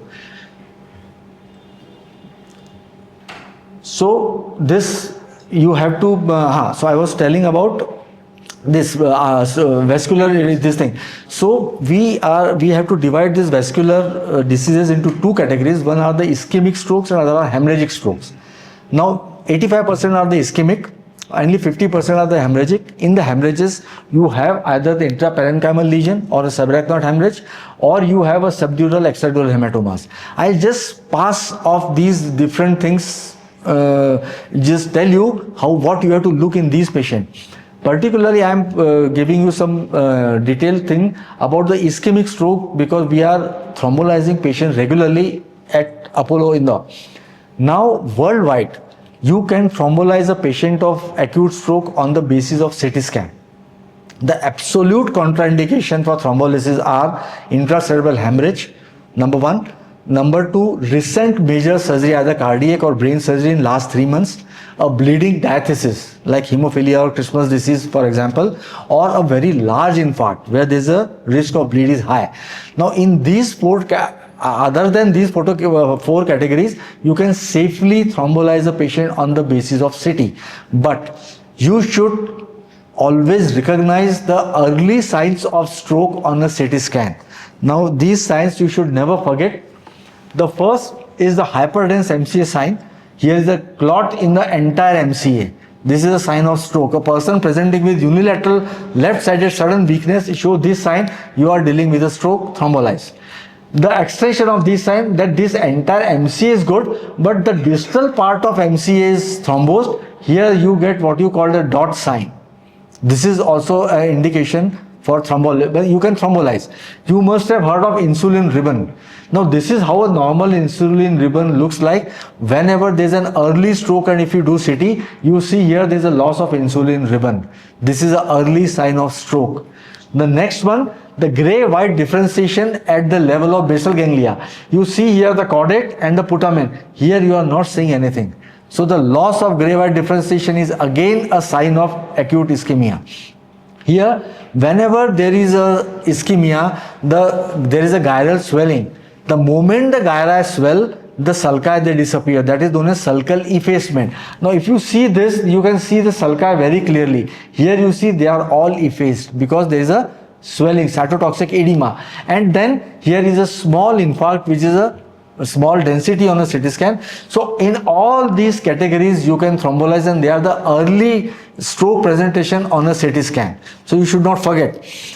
Now at Apollo here, we want that the time to needle should be less than 60 minutes. That's our target. So taking patient for CT scan, then shifting to MRI, then this is little cumbersome and time consuming. So we follow the MRI protocol here. Now these are the 4 basic sequences which are required. One is the DWR, that is diffusion. Number 2, ADC. Third is flare, and fourth is angio sequence. Now you will ask that why angio suddenly? Sometimes it happens that the thrombolysis may fail, like in this case. So if there is a failed thrombolysis, then again shifting the patient for angio, we have to go for mechanical thrombectomy. So again shifting the patient down and getting an angio. So we just get these 4 sequences. Now here I have shown you at 3 hours, 11 hours and 72 hours. So he is within window period. The DWR shows this brightness, left MCA. ADC shows this darkness. There is no signal on flare. They are very doubtful here, but I would say no signal. So no signal on flare means the duration of stroke is less than 4.5 hours and you can safely thrombolize. And here if you see angio, see the MCA here and see the MCA here. There is a MCA stem occlusion. So he is developing infarct and you have picked up very early. So he is an ideal candidate for thrombolysis. Now if you see after 11 hours, you see that diffusion. This is now fading away. Here it is quite ADC, it is fading away. This is also seen here. Now the flare signal has come because the person has crossed the window period. Anything above 4.5 hours, the flare signal appears. And this patient was taken for thrombectomy, mechanical thrombectomy, and you see the result. See the angiogram. See the cutoff here and see the angiogram here. Now the same patient after 72 hours, it exists and this signal persists for a couple of weeks. Now this is almost gone, little bit of this here, this has faded up and this is normal angiogram. So why I told you this thing is ki if you either you follow CT protocol as in the previous and you must detect the early signs, or if you follow the MRI protocol, you get this sequence. Now you will say that what about the hemorrhage?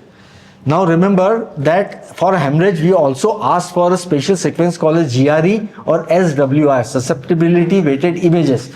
But just for an information, suppose it is not possible, then remember that DWI is bright in hyperacute hematoma, but it is not dark on ADC.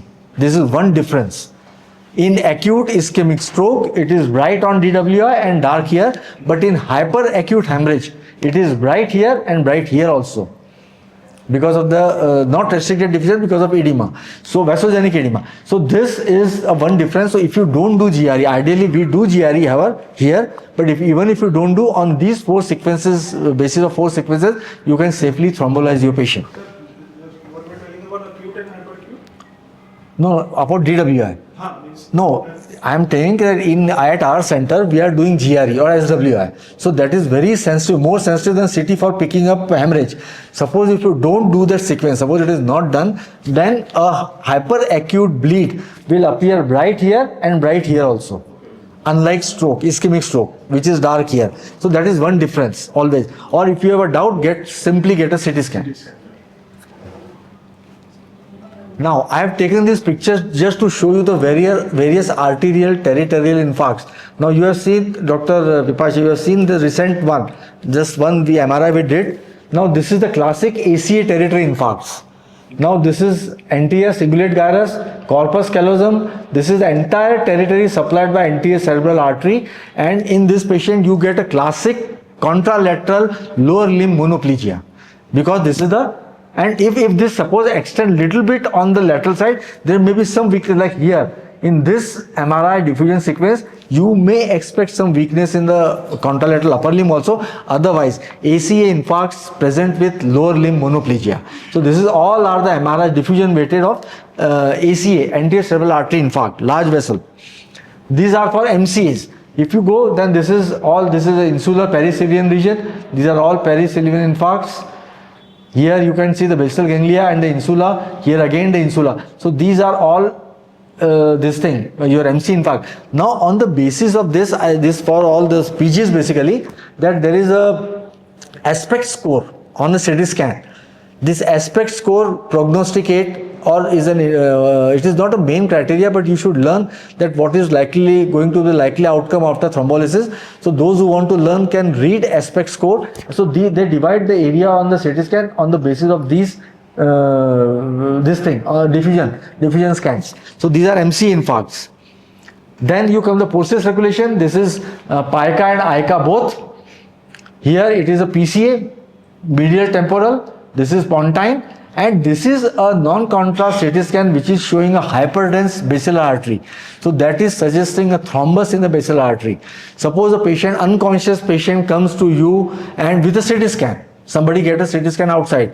CT scan does not pick up posterior fossa infarcts early, but if you get this sign, then be sure that it is a basilar artery thrombosis unless and until there is something else.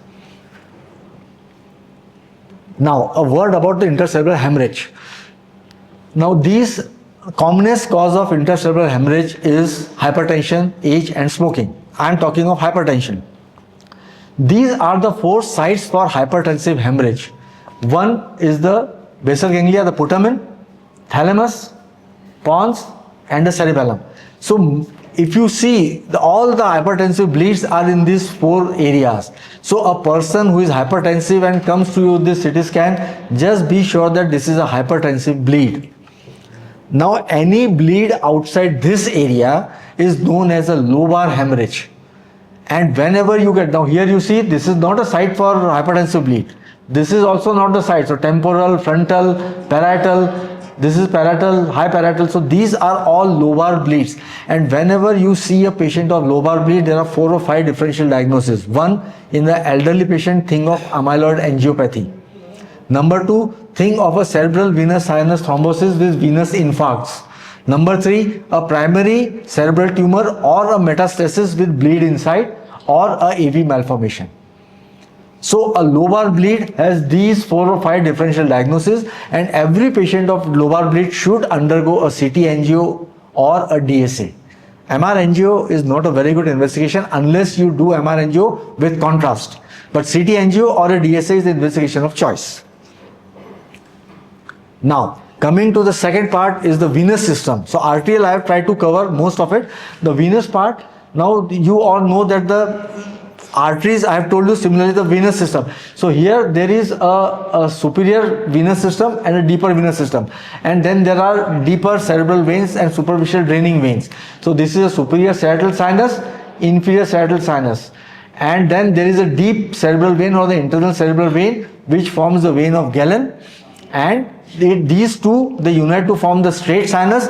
This is the point called as torcula. This is the joint of all the sinuses, the superior parietal, the straight sinus, and origin of the transverse sinus. So this transverse sigmoid, and they drain into internal jugular vein. Now there are 2 anastomotic veins. In the upper superior part is a vein of Trolat. So whenever any of these systems is obstructed, blocked, you get these veins, they are highlighted, enlarged. So there is one on the, for the superior system is Trolat, for the inferior one is vein of Levy. So you should always see these anastomotic veins, that when the major veins are not seen. Now cerebral venous sinus thrombosis is the one thing which I am going to discuss. Here it commonly presents with headache, seizures, a diminution of vision, and impaired consciousness, and the patient may have venous infarct depending on the site of obstruction of the thrombus. The common risk factors you see are the dehydration or the thrombophilic state like homocystinemia, protein C(S) deficiency, antithrombin 3 deficiency, pregnancy. So there are certain drugs which leads to dehydration. They all can trigger the venous sinus thrombosis. Now, how the venous sinus thrombosis looks? Now, this is the plain CT. Now, this sign I have taken is a very uncommon sign. Now, most of the thrombus on a CT scan look hyperdense. Now, here this is known as hypoattenuation of the venous sinus, hypoattenuation sign. And it is basically what happens early. If you pick up the thrombus early when the water content is very high, you may see this picture. Though this is the internal cerebral vein and this is the straight vein. Now you see the straight vein, it is little bit hyperdense, but here you are getting this hypodensity. So it is an early thrombus. Now the same patient, when you give contrast, you can see this filling defect. This is the straight sinus, this is the vein of Galen, and this is the internal cerebral vein which is totally blocked. The same you see on the flare sequence, there is a bilateral thalamic swelling. So whenever you get a bilateral thalamic swelling, always think of the vein of Galen or the deep cerebral vein thrombosis. Now the same MRI, the diffusion weighted is a bright restricted diffusion and it is low on ADC. So this suggests a restricted diffusion. There are two more signs you can pick up on a plain CT scan. This is known as the COT sign. That a non-contrast CT scan showing this kind of hyperdensity in the sinus area. Now this is in the area of transverse sinus, but be sure that don't rely 100% on these. This particular sign has a positive predictive and negative predictive value, and it may be false or false positive or negative. So whenever you get signs with a classic clinical picture, always get a CT venogram or a DSA. This is another sign you see. This is known as empty delta sign. Now here it is a contrast CT scan. So whenever you give contrast, and this is classically seen in superior sagittal sinus, whatever hyperdensity you see here, the wall of the sinus has taken the contrast and it looks hyperdense, while there is a central thrombus, so there is a filling defect and it looks like a delta. So this is empty delta sign, which is again a feature of the superior sagittal sinus thrombosis. This how it looks on the MRI. Yes, you must, sometime a person don't come to you with MR venogram. Now this is a T2 signal. So whenever you get this kind of hyper intensity on MRI in the sinus area, now this is the jugular vein. It looks thrombosed. And if there is a classic clinical picture with this, you should suspect a venous sinus thrombosis. Now here there is a hemorrhagic infarct which is seen on the MRI. Now these are the, this is diffusion I think. No, this is T1. This is flare and this is diffusion. Now remember, if you have an MRI on the T1, on the flare and on the diffusion, these venous sinus thrombosis will look hyper intense. So if the person has come to you with plain MRI, you read 3 sequences, the T1, flare and the diffusion. In all the 3 sequences, the thrombosis will look hyper intense. Now, the third system, so I finished with vascular. This is the last system, that is the ventricular system and the CSF. Now this the CSF, you all know, has got some very important function, and the most important function of the CSF is the buoyancy. Actually the brain is floating into the CSF. You will be surprised to know that the weight of brain is somewhere between 1.2 to 1.5 kg. But when it is floating into CSF, the weight is around 50 grams, 50 to 100 grams, yes. So much of buoyancy that CSF provides. So this is one of the main function of the CSF. It gives buoyancy to the brain. So that brain is not a heavy structure when it in the live person or when it is functional. The second important function of the CSF is provide nutrients to the brain and carry away the waste material from the brain. And now you will be surprised that in brain there is no lymphatic system, but it has been proved that the perivascular spaces, they work like a lymphatic system. The brain is constantly pulsating. If you attend neurosurgery, you will see that the brain is continuously like pulsating like a heart. So these pulsation, they drive the CSF into this perivascular, periarterial or perivenous spaces, and this is the way the brain, the CSF communicates with the extracellular space or the interstitial brain space, and it is carrying nutrients away, and that is known as lymphangetic system. Not lymphatic, lymphangetic system.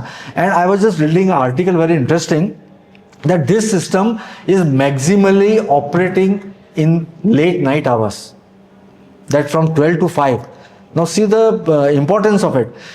When the system is, and it is not that operative during wakefulness. So whenever in the sleeping hours it is operating, it is removing all the waste from the brain interstitium. And we are now, these days, they are quite concerned with the something like an amyloid proteins, amyloid precursor protein, which if not drained properly, they get transformed into, they get conformational changes and they form amyloid plaques. So it has been observed that the people, those who have insomnia, chronic insomnia, has a chance of getting early Alzheimer's. So this is the way the CSF works. Now the CSF is synthesized, and now CSF, any time the volume of CSF is around 150 ml, but it is circulated 4 to 5 times a day. It is synthesized in the choroid plexus of the lateral, third and the fourth ventricle, and once it is formed, there is a communication. This is a ventricular system. You can see this is the frontal horn of lateral ventricle. Here is the foramen of Monro, comes into the third ventricle. From here the aqueduct of Sylvius, this is midbrain, this is tectum, goes, this is fourth ventricle.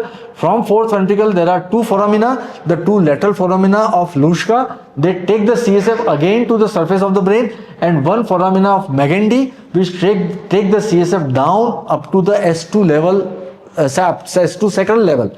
So this cord also has got CSF around it. In the subdural space where there is a CSF.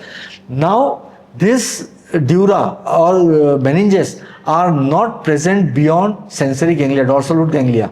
If you remember the diagram, that from the spinal cord there is a ventral root and there is a dorsal root. Now these are devoid of dura after the spinal nerve is formed, or just after the location of the dorsal root ganglia. So the meninges are present only in the proximal part of root. Up to that part there is CSF. So see the importance that whenever you have a GBS, what is GBS? Polyradiculoneuropathy. So that involvement of the root, inflammation of the root, leads to raised protein in CSF. That is how it was confirmed. Why the CSF should be positive when there is no meninges around, but there are meninges in the proximal part of the root. So that is the importance of it. So this is the circulation. The CSF circulates 3 to 4 times per day. Now what I am talking about is the raised intracranial pressure. Now see, intracranial pressure is a sum of 3 things. Number 1, the brain volume. Number 2, the vascular volume, there is arterial and venous, and third is the CSF volume. Today I am going to talk only about the CSF contributing to the raised ICP, not the brain substance, that is a hemorrhage or tumor or the arterial, not that one. Now, what would lead to raised ICP with the ventricular or a CSF system?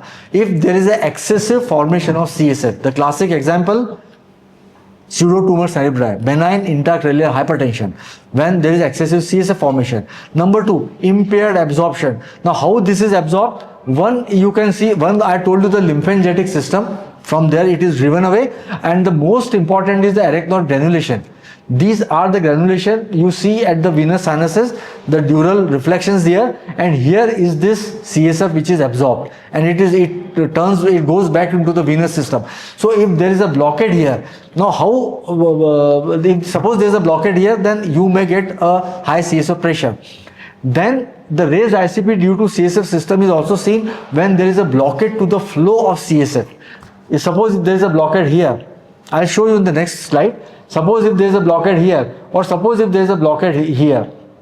These are the basal meninges. They are called as basal meninges. So suppose a person has a trauma in the childhood with intracerebral hemorrhage, intraventricular hemorrhage, or he has hypertensive intraventricular hemorrhage, he has meningitis. So that will affect all these basal meninges, and later on you may get a hydrocephalus.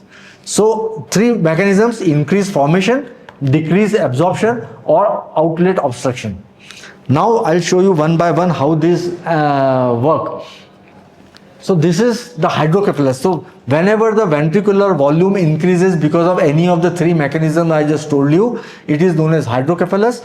And what are the typical features? You see the transependymal seepage of the CSF, and this is called as periventricular ooze. Number two, if you see the third ventricle, it becomes rounded, and if you see this, so this entire picture looks like a Mickey Mouse. So this is known as Mickey Mouse sign. So this is and you see the temporal horns. Now the earliest changes of hydrocephalus are seen in the temporal horns, much before they appear in the occipital or frontal horns. Now hydrocephalus is of two types.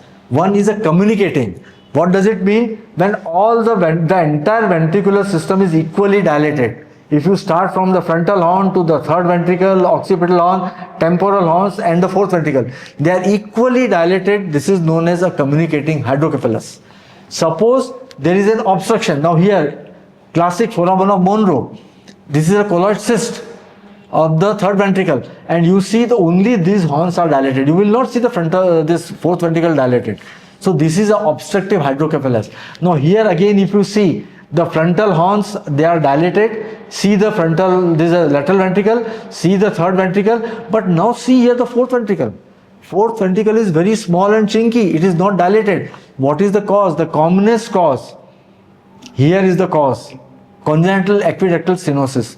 So above the obstruction, there is a hydrocephalus. So these are the examples all of obstructive hydrocephalus, these two, and this is a non-obstructive hydrocephalus. I will not go into the cause, you just remember these pictures so that you don't miss.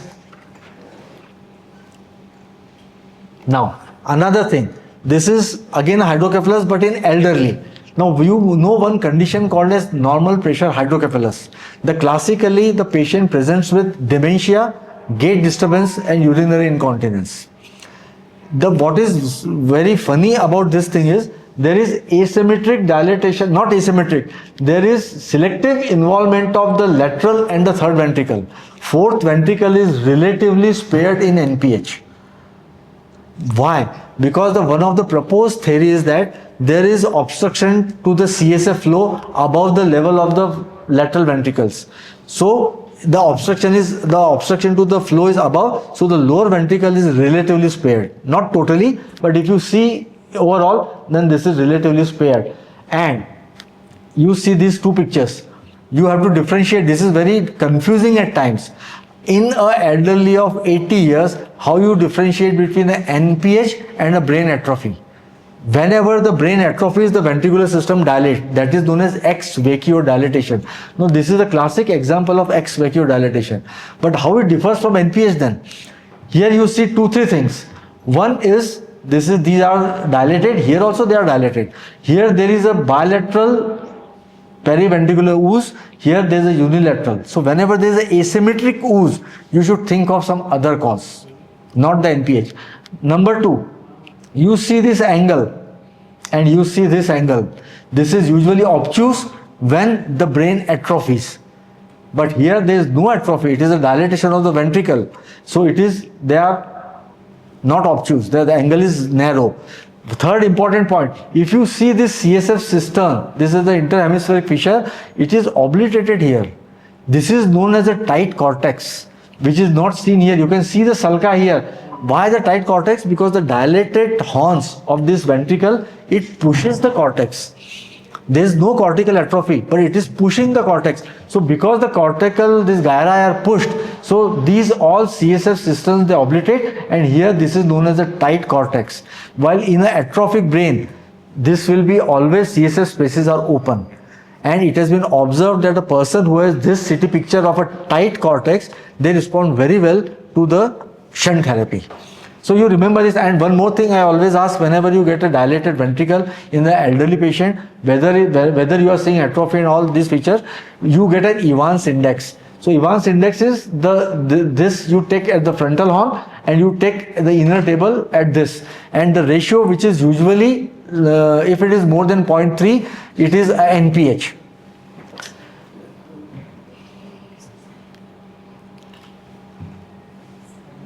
So these four signs I have told you, just remember them. And another thing for NPH is, and between the atrophies, you see this Sylvian cisterns. they are very much dilated in the patients of NPH. So there is a cortical tightness because of the pushing of this dilated horns, pushing the gray matter cortex. So here there is a cortical tightening and the sylvian prominence. Unlike that you see in the patients of ex vacuo dilatation or atrophic brain. So this you have to differentiate, and whenever doubt you get an Evans index.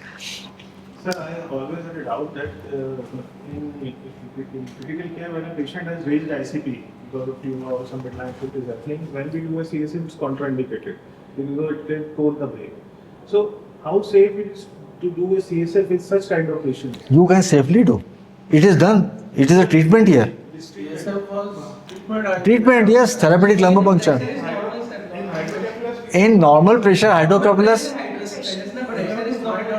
it is normal or slightly raised, but it is not like a alarming pressure. Because suppose in the previous, if it's an obstructive or communicating hydrocephalus of large. In communicating hydrocephalus, you can safely do a lumbar puncture. No problem. No problem. You can do. And obstructive? Obstructive may, it is difficult. It may cause problem. It may cause problem. Help, I think. It will not help also. No? Suppose there is an aqueductal stenosis. Suppose we have to do CSF for any investigation. You can do it.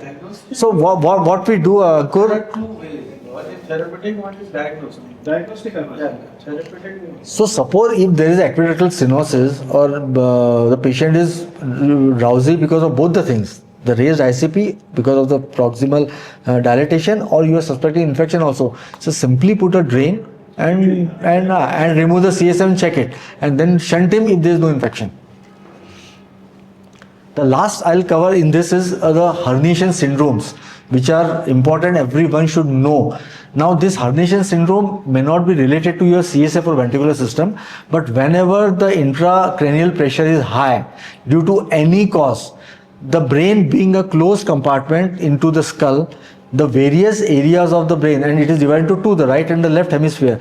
So suppose the lesion is on the left side and the pressures are very high, so the skull doesn't allow to expand, so the brain expands opposite direction, or brain expands internally, and these leads give rise to various herniation syndrome, and they are important to detect early. Now before going to this syndrome, let me tell you, most of the time whenever you are taking a round in ICU, you just go and see the pupil and come back, pupil is reacting. Always remember that a dilated pupil in a herniation syndrome, the patient is almost gone. You are too late. So you have to pick up these patients at earliest, and the early symptoms or signs are reduced level of consciousness. That's why you must have noticed that whenever our patients are admitted in ICU with some such kind of scenario, we ask to take Glasgow Coma Scale 1 or 2 hourly. A drop by 1 or 2 points in 1 hour is an alarming situation, and don't hesitate in repeating the scan. Rapid breathing, there's a compensated mechanism to reduce the intracranial pressure. You wash out CO2. Cushing reflex, bradycardia and hypertension. So an unconscious patient or a patient with some raised ICP and suddenly has a spike in BP, blood pressure goes up, immediately repeat a scan for whatever reason. Pupillary asymmetry, it's too late. It's too late. And then posturing.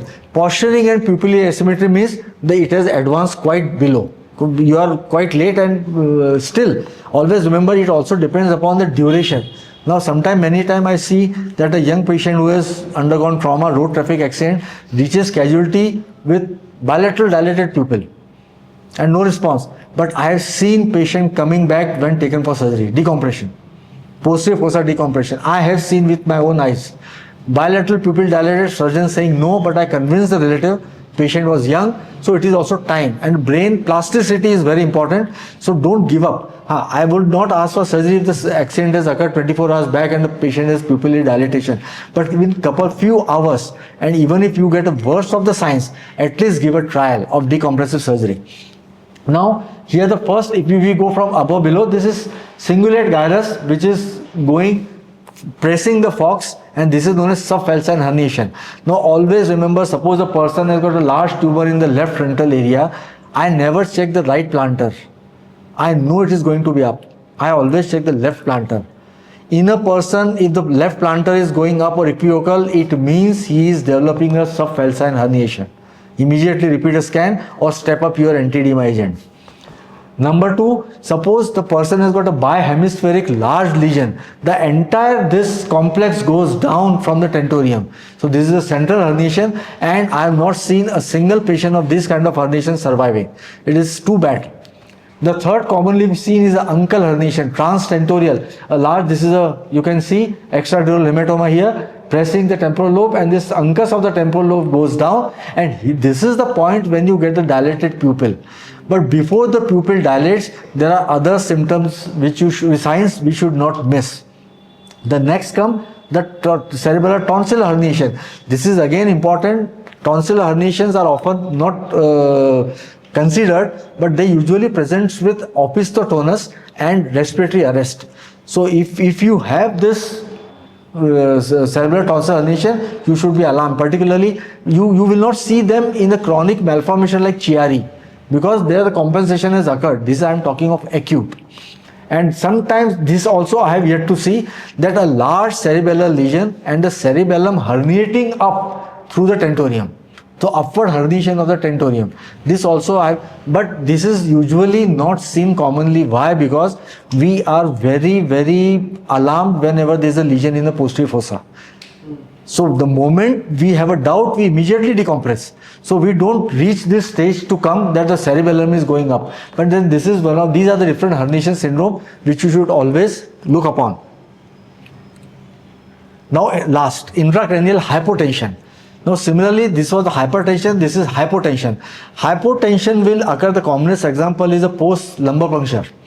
So whenever you do, there's a dural tear or a dural gap, the CSF keeps on leaking, and if the amount of CSF which is leaked is more than the amount which is formed, you get a intracranial hypotension. Now the brain actually compensates by increasing the formation of CSF. So you won't see this, you see for a couple of days, and what you ask this patient, lie down, head low, and plenty of fluids. So you give time for the brain to compensate and start generating, and by the time the dural tear heals also.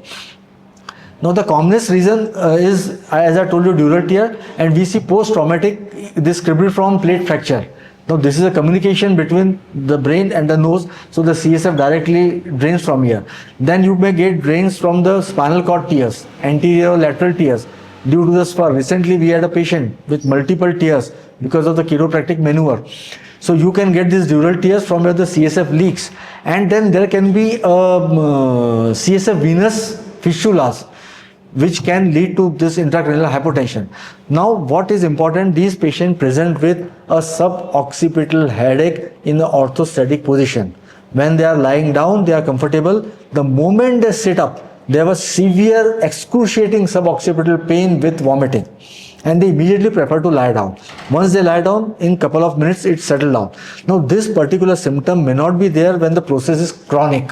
It is seen in the earlier stage, and as the process goes on, the brain sinks down, and when brain sinks down, imagine what will happen.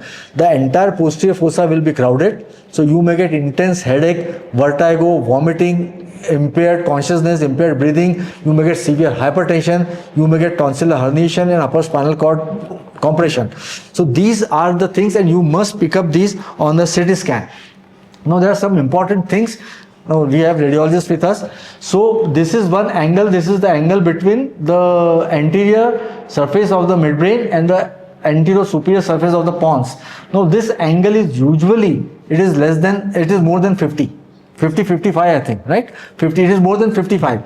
And then the another thing is that this is the mammillary body, this is, you see the midbrain, this is tectum, this is aqueduct, and this is the peduncle, and here is the mammillary body. So distance between the mammillary body and the superior surface of the pons, it is usually more than around 5.5, it is more than 5.5. So this is known as mamillo-pontine distance, and this is the angle.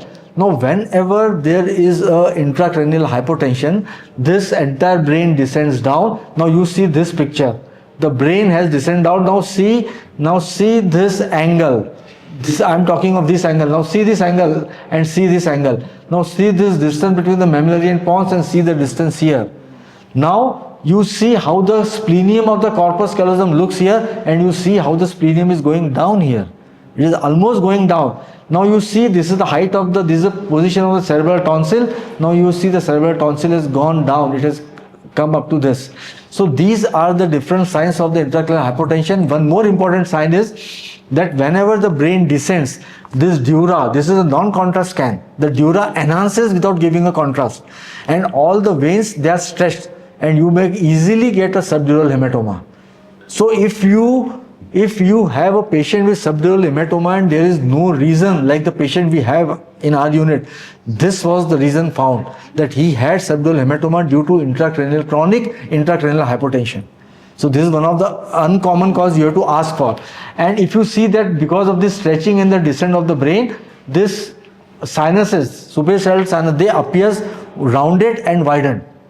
If you see the normal scan, they are not that rounded and widened, and they won't enhance without giving a contrast. So these are some signs of the intracranial hypotension, and how you treat them.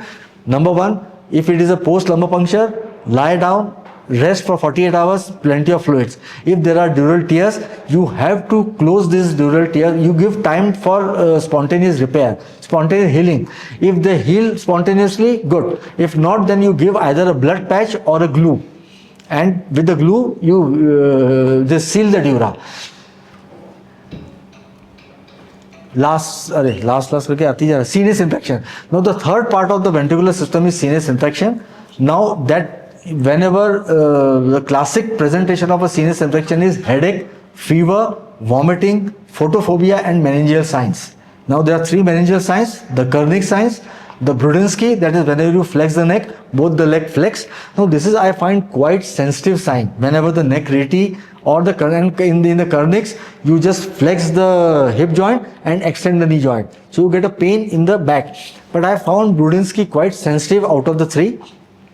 So if any of this combination, you get a lumbar puncture done. Before getting lumbar puncture, you should see that the intracranial pressure is not raised. Clinically, examination, fundus, focal signs, or simply if you are confused, get a CT scan. Three signs you told, na? One is Kernigs, second is Brudinsky, third. Kernigs, neck reti, Kernigs and Brudinsky. And there was one differentiating factor in neck rigidity. That is in elderly patients. Elderly patient, because of spondylitis, sometimes they can have this anteroflexion, maybe little, you may feel like a neck reti, but when you move side to side, the rigidity is less compared to anterior. But I don't know how sensitive it is. So this is simple CT scan. Now one point to tell you here, that whenever, this is a contrast, these are all three are contrast scans. Now whenever there is a basal enhancement, you think more of a tubercular. And whenever on a contrast scan, there are these sulci, all are enhancing. So there is a infected CSF here and here also. So whenever here also there is some leptomeningeal enhancement. Now whenever there is a cortical sulcal enhancement, you think more of a viral or a bacterial. If there is a basal enhancement, you think more of a tubercular thing. So just simple test of this thing, and here you have to just tell me that where the lesion is located, it is on the right or it is on the left for all the PGs and everybody. So 90-year-old man met an accident, 2 weeks later headache and personality changes developed and his motivation decreased. His family noticed drooping of right face and mild right hemiparesis. Where is the lesion? No, you just don't look at supratentorial, in the brainstem, in the spinal cord or peripheral. Supratentorial. So right or left? Left. And commonly, as somebody said, that there was lack of motivation, personality changes, so more like a frontal. True. Over a few years, a 42-year-old man noted ringing in right ear and then loss of hearing.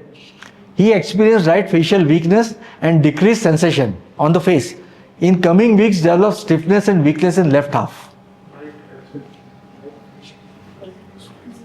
So first localize, where is the lesion? Supratentorial, posterior fossa, spinal, peripheral.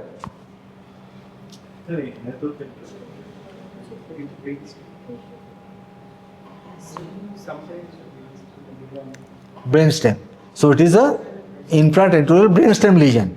Which area of the brainstem? See, I have told you the harbinger of the brainstem is the cranial nerves. Motor, sensory, along with cranial nerve. So fifth and seventh. Fifth and seventh कहाँ रहता है? Pons. So lesion is in pons. Or which side, right or left? Now the lesion is intraaxial. अब इतना अच्छा बता दिया तो merit का क्वेश्चन, गोल्ड मेडल का. Intraaxial or extraaxial? Within the pons or outside the pons? Outside. True. Because the symptoms started with ringing and deafness. So something got acoustic, typical of acoustic schwannoma. So he had a ringing and hearing loss, and and then he experienced that feature weakness over the years. Then after some time, it is not an immediate thing. Suppose this patient says that he was sitting and suddenly he has a droop, and how you differentiate a sudden droop on the right half and weakness on the left?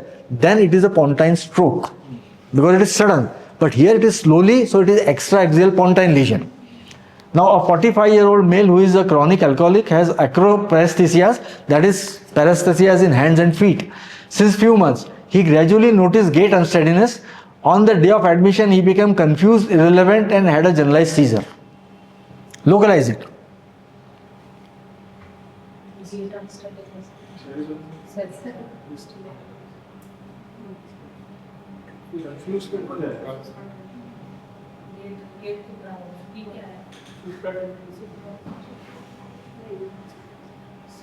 Now this again I told you that time that you have to localize whether the lesion is either supratentorial into the brainstem, cord, peripheral, or it is multifocal.